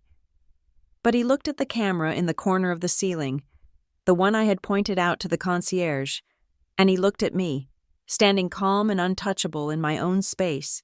He spat on the floor. A glob of saliva landed on my white oak floor. "Let's go," he growled to Marin. Marin looked at me. There were tears running down her face. She looked like she wanted to say something, wanted to stay, wanted to beg, but the habit of obedience was too strong. She walked toward the door. Grant grabbed the handle of the suitcase. He yanked it so hard it tipped over before righting itself. He dragged it out the door, the wheels rumbling like retreating thunder. Elaine was the last to rise. She stood up shakily. She adjusted her dress. She didn't look at me with anger anymore. She looked at me with panic. "Willow," she whispered, "you don't understand." "I understand perfectly." I said, "No, you don't," she said. Her voice dropped to a terrified whisper. "We can't go back empty-handed." "Why?" I asked. "Because of the credit card debt?" Elaine shook her head. Her eyes darted to the door to make sure Grant was out of earshot. "No," she said, "because we already promised them you would say yes." I frowned. "Promised who?" Elaine covered her mouth with her hand. She looked like she had said something she shouldn't have.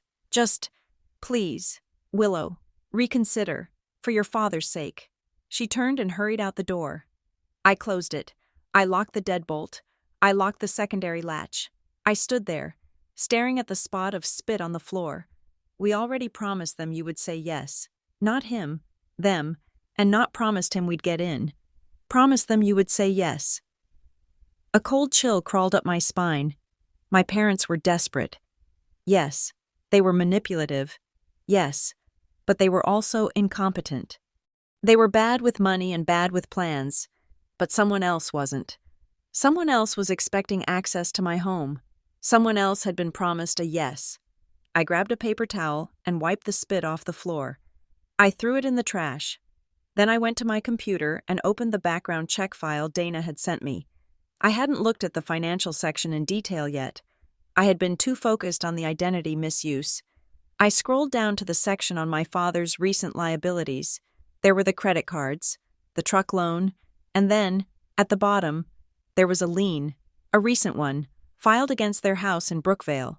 The creditor wasn't a bank, it was an LLC I had never heard of. Harbor Community Growth Partners. I typed the name into the search bar. The website that came up was slick, vague, and filled with stock photos of smiling families and gold coins. Alternative wealth strategies for the modern family. I felt a pit open in my stomach. My parents hadn't just promised Marin's room, they had leveraged it. They had sold access to my life to someone I didn't know, for a debt I didn't understand. I picked up my phone and texted Dana. Code Valet is clear. They are gone. But we have a new problem. What is it?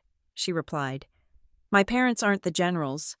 I wrote, they are just the foot soldiers. I need you to find out everything you can about Harbor Community Growth Partners, tonight. I looked out at the city. The reflection in the glass showed a woman standing alone in a fortress. But for the first time, I wondered if the walls were high enough.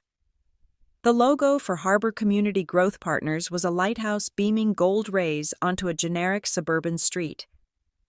I sat in Dana Klein's office at 8 o'clock on Friday night, staring at the projection on the wall, feeling the pieces of the puzzle click into a picture that was uglier than I had imagined.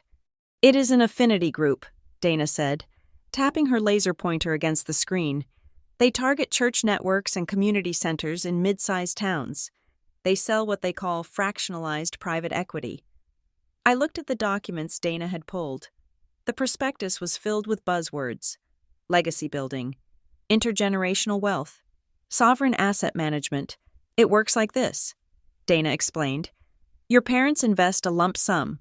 In exchange, they get points in the fund, but the dividends are tied to recruitment and status verification. The more successful the family appears, the higher their tier in the investment circle. They are encouraged to leverage family assets to prove their solvency to new recruits. My stomach turned over. They don't have assets, I said.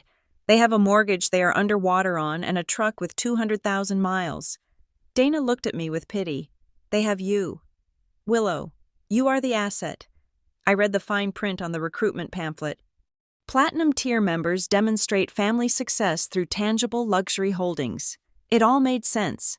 The sudden obsession with the penthouse, the oddly specific questions about the guest policy, the desire to host a welcome gathering in the lounge. They weren't just trying to house Marin. They were trying to stage a photo shoot. They needed to show the Harbor Community Growth Partners that the Bryant family owned, or had access to, a $3 million property in the city.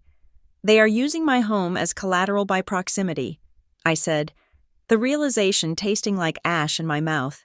They promised them I would say yes, because they have probably already told the group that the penthouse is part of the family portfolio. If they can't deliver access, Dana said, they don't just lose face, they likely lose their principal investment. They are desperate. Willow, they are not just fighting for control. They are fighting to keep their financial house of cards from collapsing. I closed the file. My parents had sold tickets to a show that I had never agreed to perform in. I found Marin the next morning. I didn't call her. I used the location sharing she had forgotten to turn off on her old iPad, which was still logged into my Apple account from 5 years ago. She was parked in a Walmart lot on the edge of Brookvale. I drove my Audi next to her battered sedan. She was asleep in the driver's seat, wrapped in a blanket. I knocked on the glass. She jumped, hitting her head on the window. When she saw it was me, she rolled down the window, her face a mask of exhaustion and wariness. "Are you here to yell at me?" she asked. Her voice was scratchy. "No." I said, "Get in my car. I am buying you breakfast." We went to a diner down the street. I ordered her pancakes and coffee. She ate like she hadn't seen food in 2 days. "Marin," I said, when she slowed down, "I know about Harbor Community Growth Partners." Her fork froze halfway to her mouth. She looked at me, her eyes widening. "You know?" I know Mom and Dad put money into it. I know they need the Penthouse to prove they are platinum tier. Marin dropped the fork. It clattered against the ceramic plate. She put her head in her hands and started to cry. It wasn't the performative crying she did in front of our parents. It was a silent, shaking release of tension. "It is a mess. Willow," she whispered. "They took out a second mortgage. They gave the money to this guy, Mr. Henderson. He told them they would be millionaires in 3 years if they could just project success. And you were the prop," I said. "I was supposed to be the face of it," she admitted. "The successful daughter enjoying the family fruits. They told me if I moved in, they could bring investors by for cocktail hours. They said it would pay off my debts. They said it was a fresh start for everyone, but it was a lie. I said, there is no fresh start. It is a Ponzi scheme wrapped in a prayer circle." "I know," Marin hissed. "But what was I supposed to do? I owe them money. I owe everyone money." I looked at my sister. She was 31, but she had been stunted by a lifetime of being the family pawn. She had no skills, no credit, and no spine, because every time she tried to grow one, our parents harvested it. I reached into my purse and pulled out a folder. "I have a proposal," I said. Marin looked at it suspiciously. "Is this another contract?" "Yes," I said, "but this one is real." I opened it. "I will pay for a therapist for 6 months. A real one, not the church counselor Mom likes. I will pay for a certified financial planner to help you restructure your debt and file for bankruptcy if you need to. And I will pay the rent on a studio apartment in Harbor Heights for 1 month." Marin stared at me. Her mouth opened. "A studio?" "It is small," I said. "It is 400 square feet. It is not a penthouse. It is not luxury, but it is yours." She looked at the paper, tears welling up again. "But," she asked, "there is always a but. There are 2 conditions," I said. "1, you get a job, any job, barista, retail, I don't care. 2, you sign this affidavit stating that you understand this money is paid directly to the vendors. Not a single cent goes to Grant or Elaine Bryant. And if I find out you have given them a key, or let them use the address for mail, the funding stops that same day." I slid a pen across the table. "This is your actual fresh start, Marin, but you have to choose. You can be their prop, or you can be my sister. You cannot be both." Marin looked at the paper. Her hand trembled as she picked up the pen. She looked out the window at the parking lot where her car was filled with trash bags of clothes. She looked back at me. "They will kill me," she whispered. "Let them be angry," I said. "Anger is better than ownership." She took a deep breath. She gripped the pen so hard her knuckles turned white. And then, for the first time in her adult life, she signed a document that wasn't dictated by our parents. She signed her name. I took the paper back. "Welcome to the real world." "Marin," I said, "it is scary, but at least the door has a lock." The backlash was immediate when Marin didn't return to the house in Brookvale that night, and instead checked into the motel I had arranged as a temporary stopgap. The phone calls started. Grant called 6 times. Elaine called 4. I didn't answer. Then came the escalation. On Monday morning, I received an email from an address I didn't recognize. The subject line was Family Concern Meeting. It was CC'd to my personal email, my work email, and to my horror, the general inquiry inbox for my company's HR department. "Dear Willow, we are writing this out of deep love and concern for your well-being, your father and I, along with your Aunt Sharon, Uncle Mike, and Mrs. Vanderwall, feel that your recent behavior indicates a severe break from your values and your stability. You have isolated yourself, cut off family support, and are making erratic financial decisions. We have scheduled an intervention to help you get back on track. We will be coming to your home on Wednesday at 6 o'clock to provide the support you clearly need. We love you too much to let you spiral. Love, Mom." I stared at the screen. They were bringing the audience. They had invited Aunt Sharon, the family gossip matriarch. They had invited Uncle Mike, who was a deacon, and they had invited Mrs. Vanderwall, the donor connected to my firm. They were framing this as a rescue mission. If I refused to let them in, I would look like a person in crisis rejecting help. If I let them in, they would overrun my home and use the social pressure of the witnesses to bully me into submission. It was a trap, a public, humiliating trap designed to force me to open the gates. I felt the old panic flare, the heat rising in my chest. Fix it. Hide. Run. No. I took a sip of my coffee. I looked at the date. Wednesday at 6. They wanted a stage? I would give them a stage. But it wouldn't be my living room. I picked up the phone and called Sarah at the concierge desk. Sarah, I need to book the executive meeting room on the second floor for Wednesday night. From 5:30 to 8. The glass one? Sarah asked. By the lobby? Yes. And I need you to authorize guest access for 5 people. I will send you the list, but under no circumstances are they allowed in the elevators. They are restricted to the lobby and the meeting room only. Understood. Ms. Bryant. I hung up. Then I called Dana. They are coming for an intervention. I said. Dana let out a low whistle. The nuclear option. I moved the venue. I said, I booked the building's conference room. It has security cameras. It has glass walls visible from the lobby, and it is neutral ground. Brilliant, Dana said. You control the environment. You control the exit. I need you to help me prepare a packet. I said, a packet? If they are bringing a jury. I said, I need to bring the evidence. Wednesday evening arrived with the heavy, gray atmosphere of a storm front. I went down to the second floor at 5:45. The executive meeting room was stark and professional. A long mahogany table, 12 leather chairs, and walls of soundproof glass that looked out onto the marble lobby. I set up the room. I didn't put out coffee or cookies. I placed small plastic bottles of water at each seat.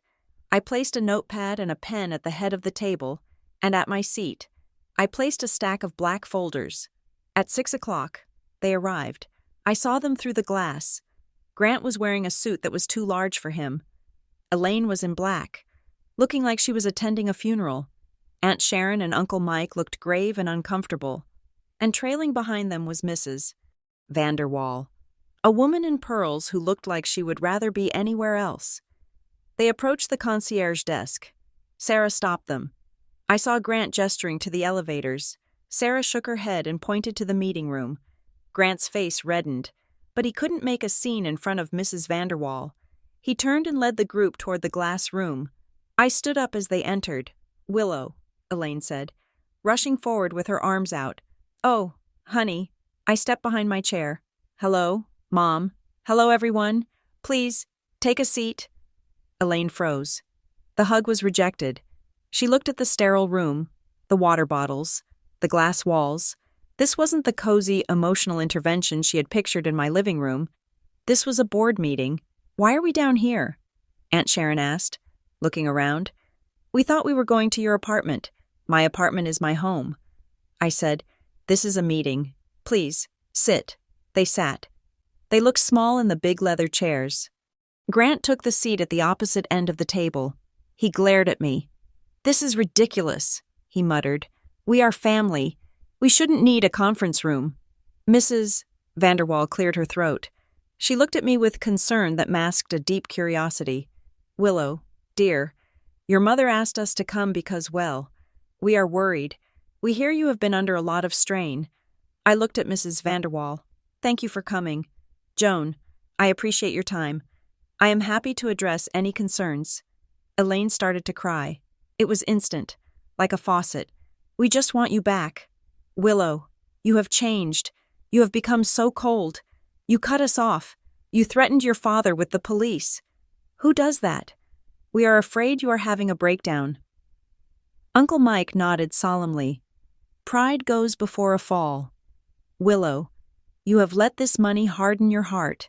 You are rejecting the people who love you.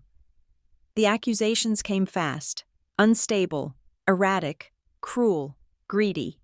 They were painting a picture of a woman who had lost her mind and needed her parents to step in, and coincidentally, step into her apartment to manage her affairs.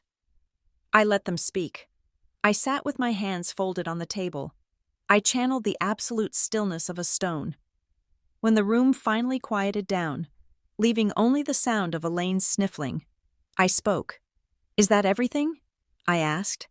Grant slammed his hand on the table. "Isn't it enough? Look at you, sitting there like a robot. You need help.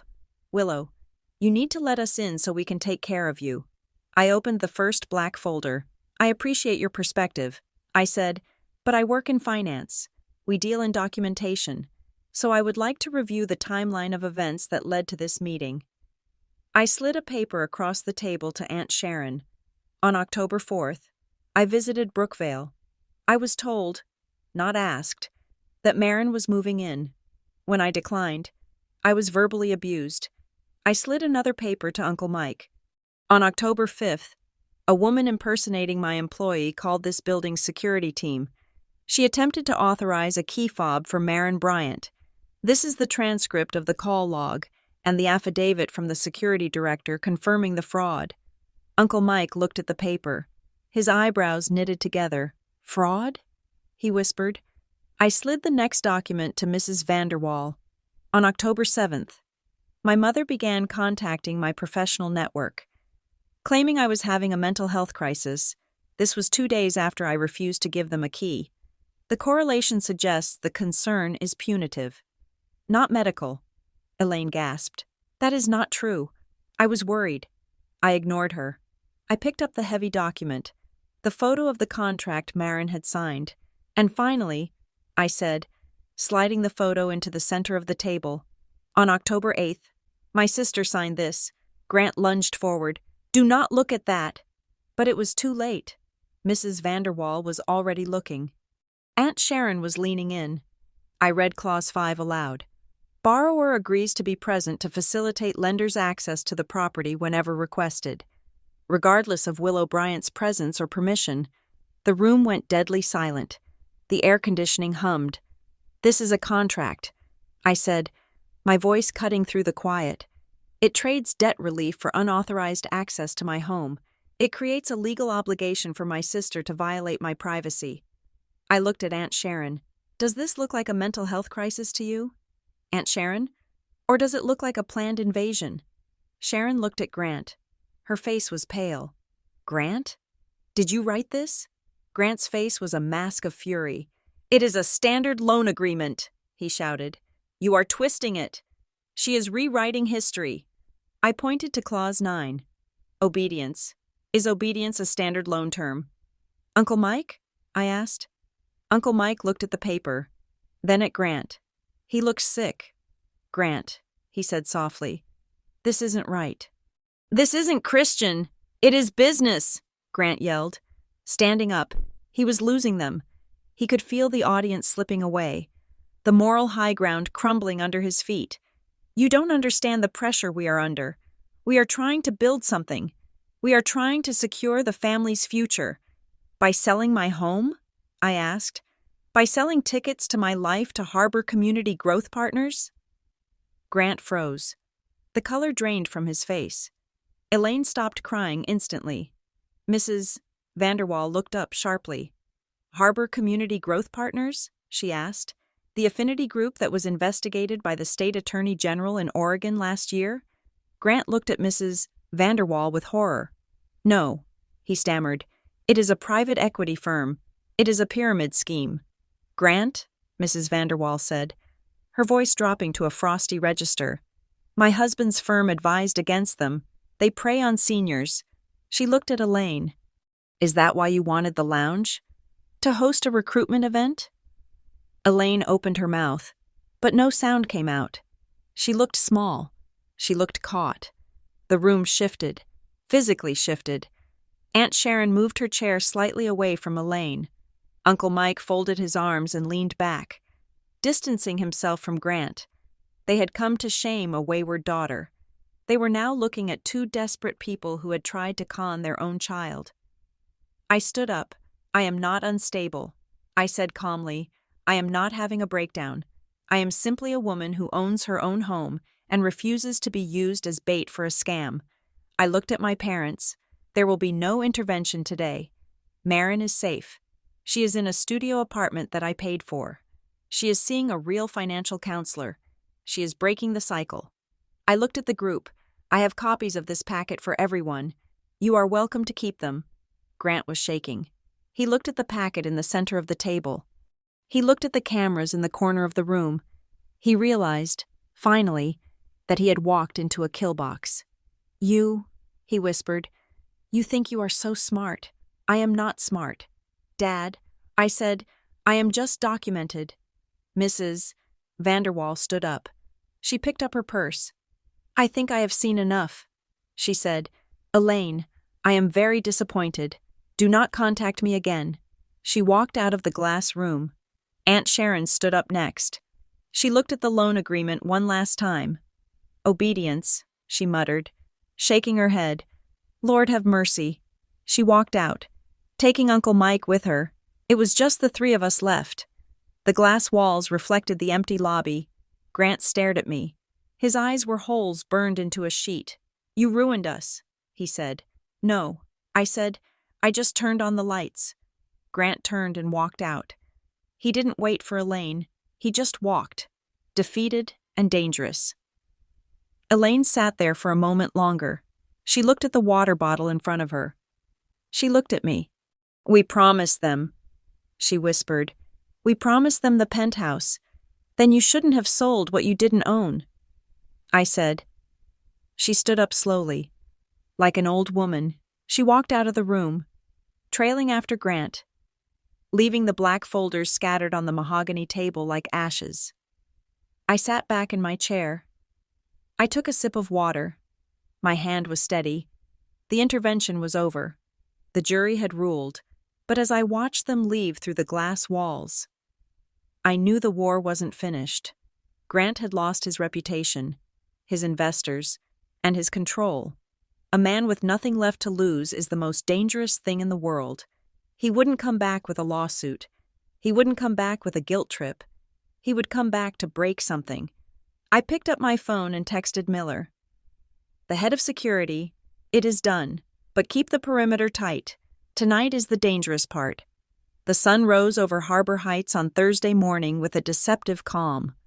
The sky was a bruised purple, fading into a pale, watery blue. Inside the penthouse, the silence was absolute. I had not slept well. I had spent the night waiting for the other shoe to drop. Knowing that my father was a man who viewed defeat not as an end, but as an insult requiring immediate retaliation. I was drinking my second cup of coffee, standing by the window that overlooked the street 42 stories below. When I saw it, it was a box truck. A large white moving van with rapid relocation painted on the side in red letters. It pulled up to the curb directly in front of the Meridian's main entrance. Double parking in the loading zone. My stomach turned over. I watched as the driver hopped out. Then, the passenger door opened. Grant stepped out. He was wearing a baseball cap and a windbreaker. He looked energized, manic. He began gesturing to the driver, pointing at the building's service entrance. Then Elaine climbed out of a sedan that had pulled up behind the truck. She looked tired, her face pale, but she was nodding along to whatever Grant was saying. And then I saw Marin. She got out of the back seat of the sedan. She looked small, wrapped in a hoodie, hugging her arms around herself. She wasn't moving with them. She was standing still on the sidewalk, looking up at the tower like it was a guillotine. They were doing it, despite the intervention, despite the exposure, despite the fraud I had uncovered. They were running the play. Grant had decided that possession was 9/10 of the law. If he could physically move Marin's furniture into the lobby, he dared the building, and me, to throw it out. My phone rang. It was Miller. Ms. Bryant, Miller said, his voice clipped and professional. We have a situation at the front. A moving truck has arrived. Your father is demanding access to the freight elevator. He claims he has a scheduled delivery for Unit 42A. Do not let them in. Miller, I said, I am coming down. I hung up. I walked to the entry console where I kept my keys. I picked up the folder Dana had messengered to me late last night. It was a red folder this time, the color of emergency, the color of stop. I took the elevator down. I watched the numbers count down on the display. 30, 20, 10. My heart was hammering against my ribs. but my hands were steady. I was done being the daughter who tried to manage their emotions. Today, I was the landlord. When the elevator doors opened on the lobby level, the noise hit me instantly. Grant was shouting. "It is a delivery," he yelled, slamming his hand on the concierge desk. "My daughter lives here. We have family items to drop off. You cannot stop a moving truck." Sarah, the concierge, looked terrified. Miller stood between Grant and the elevators, his arms crossed. A human barricade. "Sir," Miller said calmly, "you are not on the access list. The resident has denied this delivery." Grant spun around as I walked across the marble floor. The sound of my heels clicking on the stone made him freeze. Elaine looked up, her eyes wide and wet. Marin stood near the revolving doors, looking like she wanted to dissolve into the floor. "Willow," Grant boomed, pointing a finger at me. "Tell this guard to stand down. We have the movers on the clock. We are paying by the hour." I stopped 10 feet away from him. I did not look at the movers, who were standing by the glass doors holding a mattress wrapped in plastic. I looked only at Grant. "What are you doing?" "Dad?" I asked. "I am moving your sister in," he said, his voice echoing in the high-ceilinged lobby. "Like we planned, like a family does." "We did not plan this," I said. "We had a meeting last night. I told you no. The answer is still no." Grant laughed, a harsh, barking sound. He looked around the lobby. There were people watching now, residents waiting for their cars, staff members, a delivery driver. He wanted an audience. He thought the audience would shame me into compliance. "You are being ridiculous," Grant announced to the room. "Look at this. A daughter who won't let her own sister bring a bed inside. We have the truck right here. Willow, it is done. Just let them up. Stop making a scene." "I am not making a scene," I said. "I am enforcing a boundary." I stepped forward and held out the red folder. "What is that?" Grant sneered. "Another one of your little reports?" "No," I said. "This is a formal notice of no trespass." I pulled out the document. It was stamped with the seal of the county court. "Dana Klein filed this morning at 8 o'clock. I said, "It has been delivered electronically to the building management. And this is your copy. It states that Grant Bryant and Elaine Bryant are prohibited from entering the premises of the Meridian." Grant stared at the paper. He didn't take it. "You are serving me papers?" he asked, his voice dropping to a dangerous whisper. "In a lobby? I am giving you notice." I said, "And this," I pulled out a second letter, "is a cease and desist regarding the moving company. If they attempt to bring any items into this building, it will be considered an act of unlawful entry." I turned to the movers. "Gentlemen," I said, my voice projecting clearly, "I am the owner of the unit. I have not authorized this move. If you proceed past this desk, security will call the police, and you will be liable for trespassing." The lead mover looked at Grant, then at me. He dropped his end of the mattress. "We don't get paid for legal trouble, buddy," the mover said to Grant. "We are out." "No!" Grant shouted. "You stay right there. I am paying you." The movers didn't listen. They began backing out the door. Grant turned back to me. His face was a mask of pure, distilled rage. He looked like he wanted to hit me. He looked like he wanted to tear the building down brick by brick. "You ungrateful, selfish," he started, stepping toward me. Miller stepped forward. One step. It was enough. Grant stopped. Elaine burst into tears. It wasn't the polite crying from the intervention. It was a wail. She collapsed onto one of the velvet lobby chairs, burying her face in her hands. "Willow, please," she sobbed. "Why are you doing this? We are just trying to help. We are your parents." She looked up, her face streaked with mascara. She held her hands out to me, palms up, the universal gesture of a mother reaching for a child. "Remember when you were little?" She wept. "Remember when you fell off your bike and I carried you home? Remember how we paid for your braces? We have always been there for you, and now you treat us like criminals?" It was the pivot, the shift from force to guilt. It was the weapon that had worked on me for 30 years. Seeing my mother cry always triggered a reflex in my chest. a physical need to fix her pain, to say, okay, stop crying. I will do it. I felt the pull. I felt the urge to walk over, hug her, and tell Miller to let the truck in just to make the sobbing stop. But then I remembered the contract. I remembered Clause 9, obedience. I remembered that her tears were not for me. They were for the lost investment. They were for the status she was losing with the affinity group. She wasn't crying because she missed her daughter. She was crying because her asset was freezing her out. I stayed where I was. I remember. Mom, I said gently, I remember the bike, but I also remember that you forged my signature on a lease 2 years ago. I remember that you tried to sell access to my home to pay off a loan I didn't agree to. That is not true, Elaine cried. We did it for Marin. Marin, Grant shouted, spinning around to face my sister. Marin, get over here. Tell her you need this. Marin was standing by the door. She looked terrified. The eyes of the entire lobby were on her. Grant was commanding her, expecting the Pavlovian response he had instilled in her since birth. Marin, Grant barked, tell your sister to let the movers in. Marin took a step forward. She looked at Grant. Then she looked at me. I met her eyes. I didn't signal her. I didn't nod. I just waited. She had the studio apartment key in her pocket. She had the choice. I don't want to move in, Marin said. Her voice was quiet. It barely carried over the lobby music. What? Grant hissed. Speak up. I don't want to move in, Marin shouted. The silence that followed was electric. I don't want to live in the penthouse. Dad, Marin said, her voice shaking but gaining volume. I never did. You made me ask.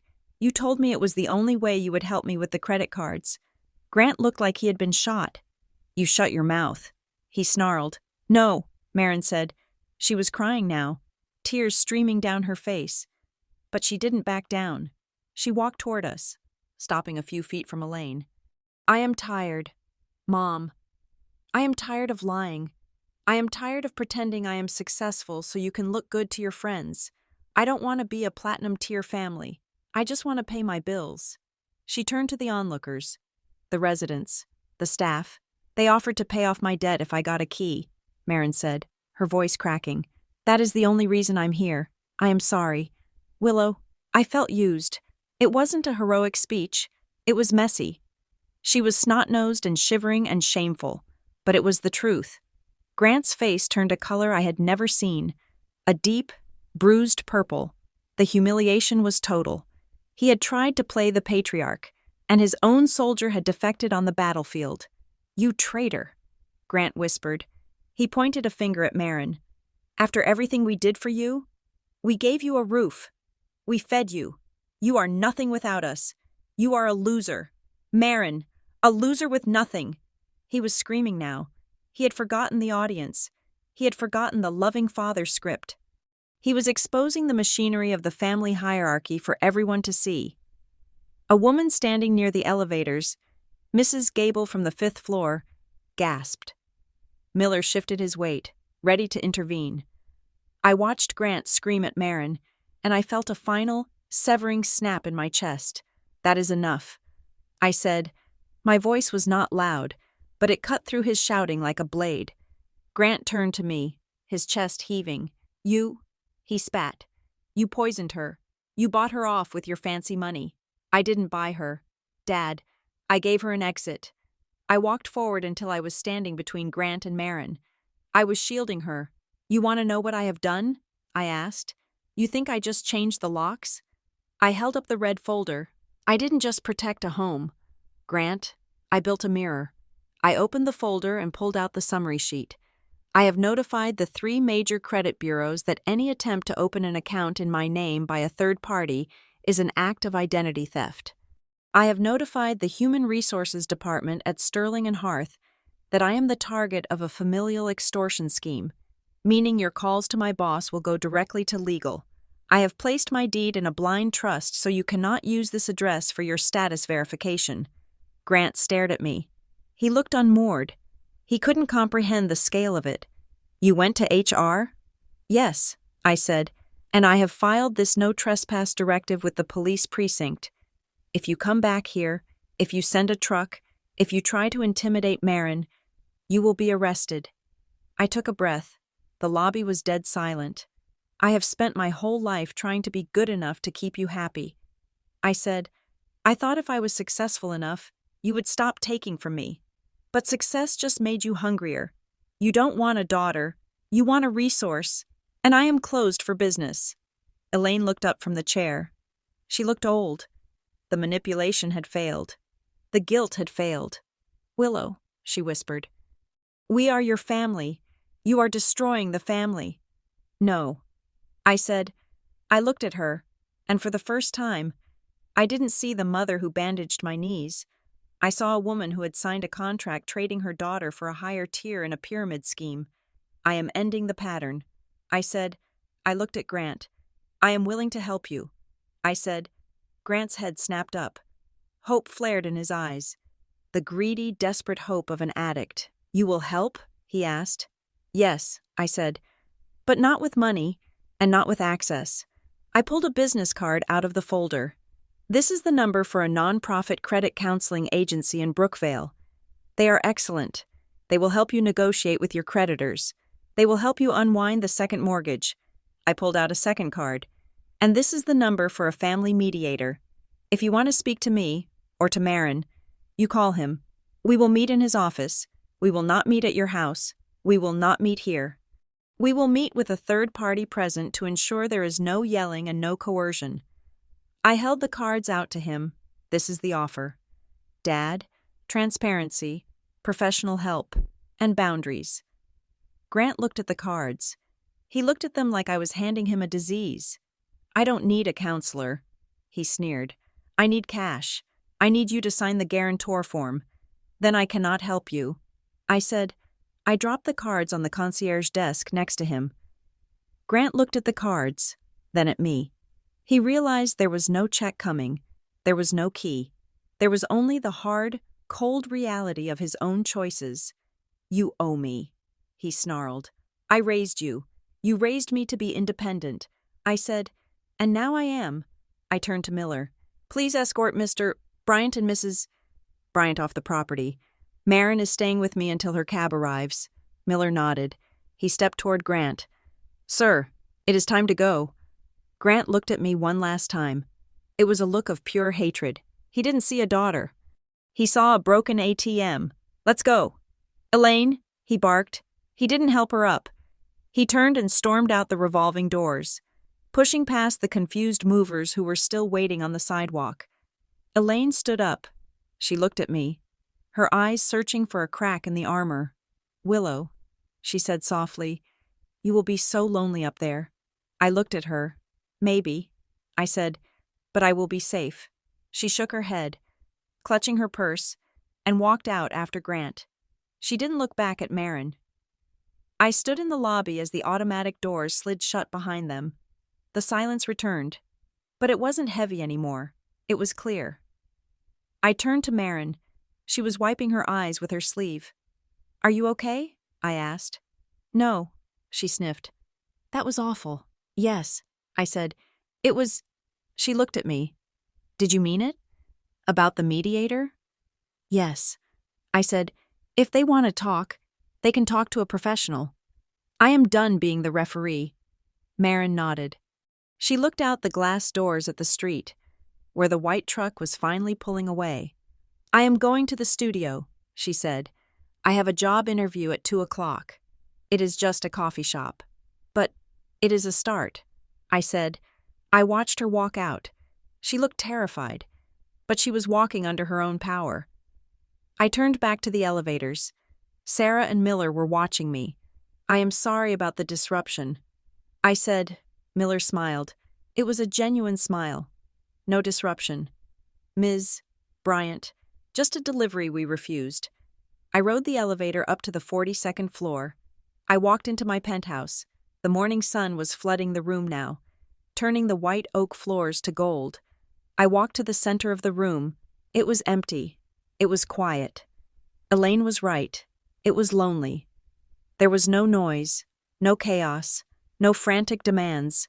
But as I looked out at the city of Harbor Heights, stretching out to the horizon, I realized that loneliness was just the price of admission. It was the cost of owning yourself. I took a deep breath. The air tasted clean. I walked to the window and placed my hand against the glass. "It is mine," I whispered, and for the first time since I signed the deed, I finally believed it. Thank you so much for listening to My Parents Tried to Move My Sister into My New Luxury Penthouse until they saw what I'd done. I would love to hear your thoughts on Willow's decision. Did she go too far with the legal notices, or was it the only way to break the cycle? Let me know in the comments, and tell me where you are listening from. I love seeing how far these stories travel. If you enjoyed this story, please make sure to subscribe to Revenge Stories for more dramas about justice, boundaries, and family secrets. Thank you for your support, and I will see you in the next story.